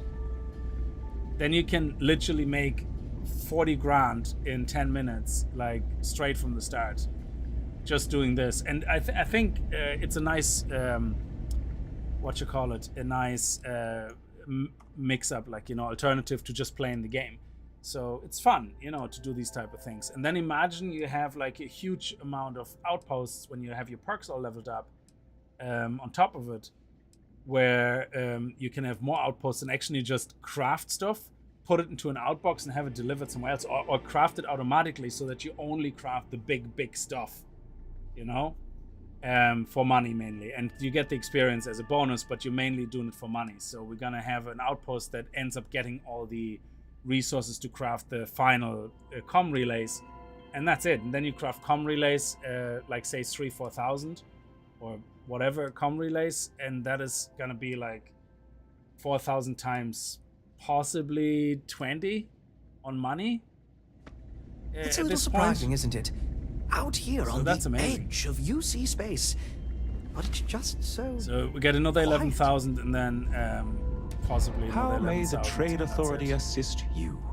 Was there something you certain? But yeah, I'm gonna leave this here. This is, you don't need to see me sell that. We saw the money that you get from it. But oh yeah, when this guy, every time before you sell everything, also check his weapons. Sometimes he just has really awesome weapons. Like, look at this, 137 damage pistol. That is amazing. Like, oh my god, look at this. Recon scope, compensator, armor piercing rounds. That is a pistol.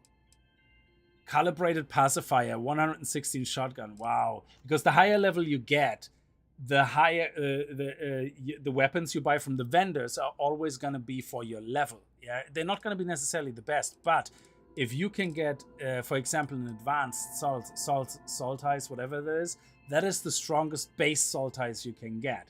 Advanced, yeah, it goes from to calibrated to advanced, yeah. So imagine you get advanced mark shot, like with the same mods, that would do 150, 160 damage or something. It's crazy. Anyway, I'm gonna leave this here. thank you so much for watching. I hope that anybody who's watching that got a good idea now how this whole Outposts thing can make you a lot of money and also can be a lot of fun. And, you know, you can do that straight from day one, literally. I mean, to get the first 10,000 credits is nothing. You get them by doing the main quest. By the time you're in New Atlantis, you probably have 10,000 credits. Like, you know, if you sell everything that you found up to that point. So you're just going to have a look, build a base somewhere, put the outpost down, go through all the things that you need to craft, and look at the resources that you need, write them down, buy all those base resources to craft all this, and off you go, Bob's your uncle. Once you have the aluminium and iron ore base set up, that's it.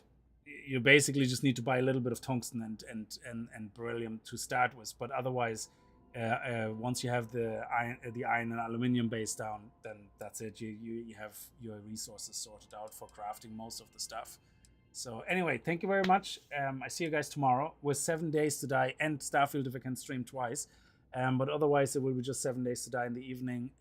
But yeah, I'm gonna see you guys. Until then, have a good night and stay safe. Bye bye.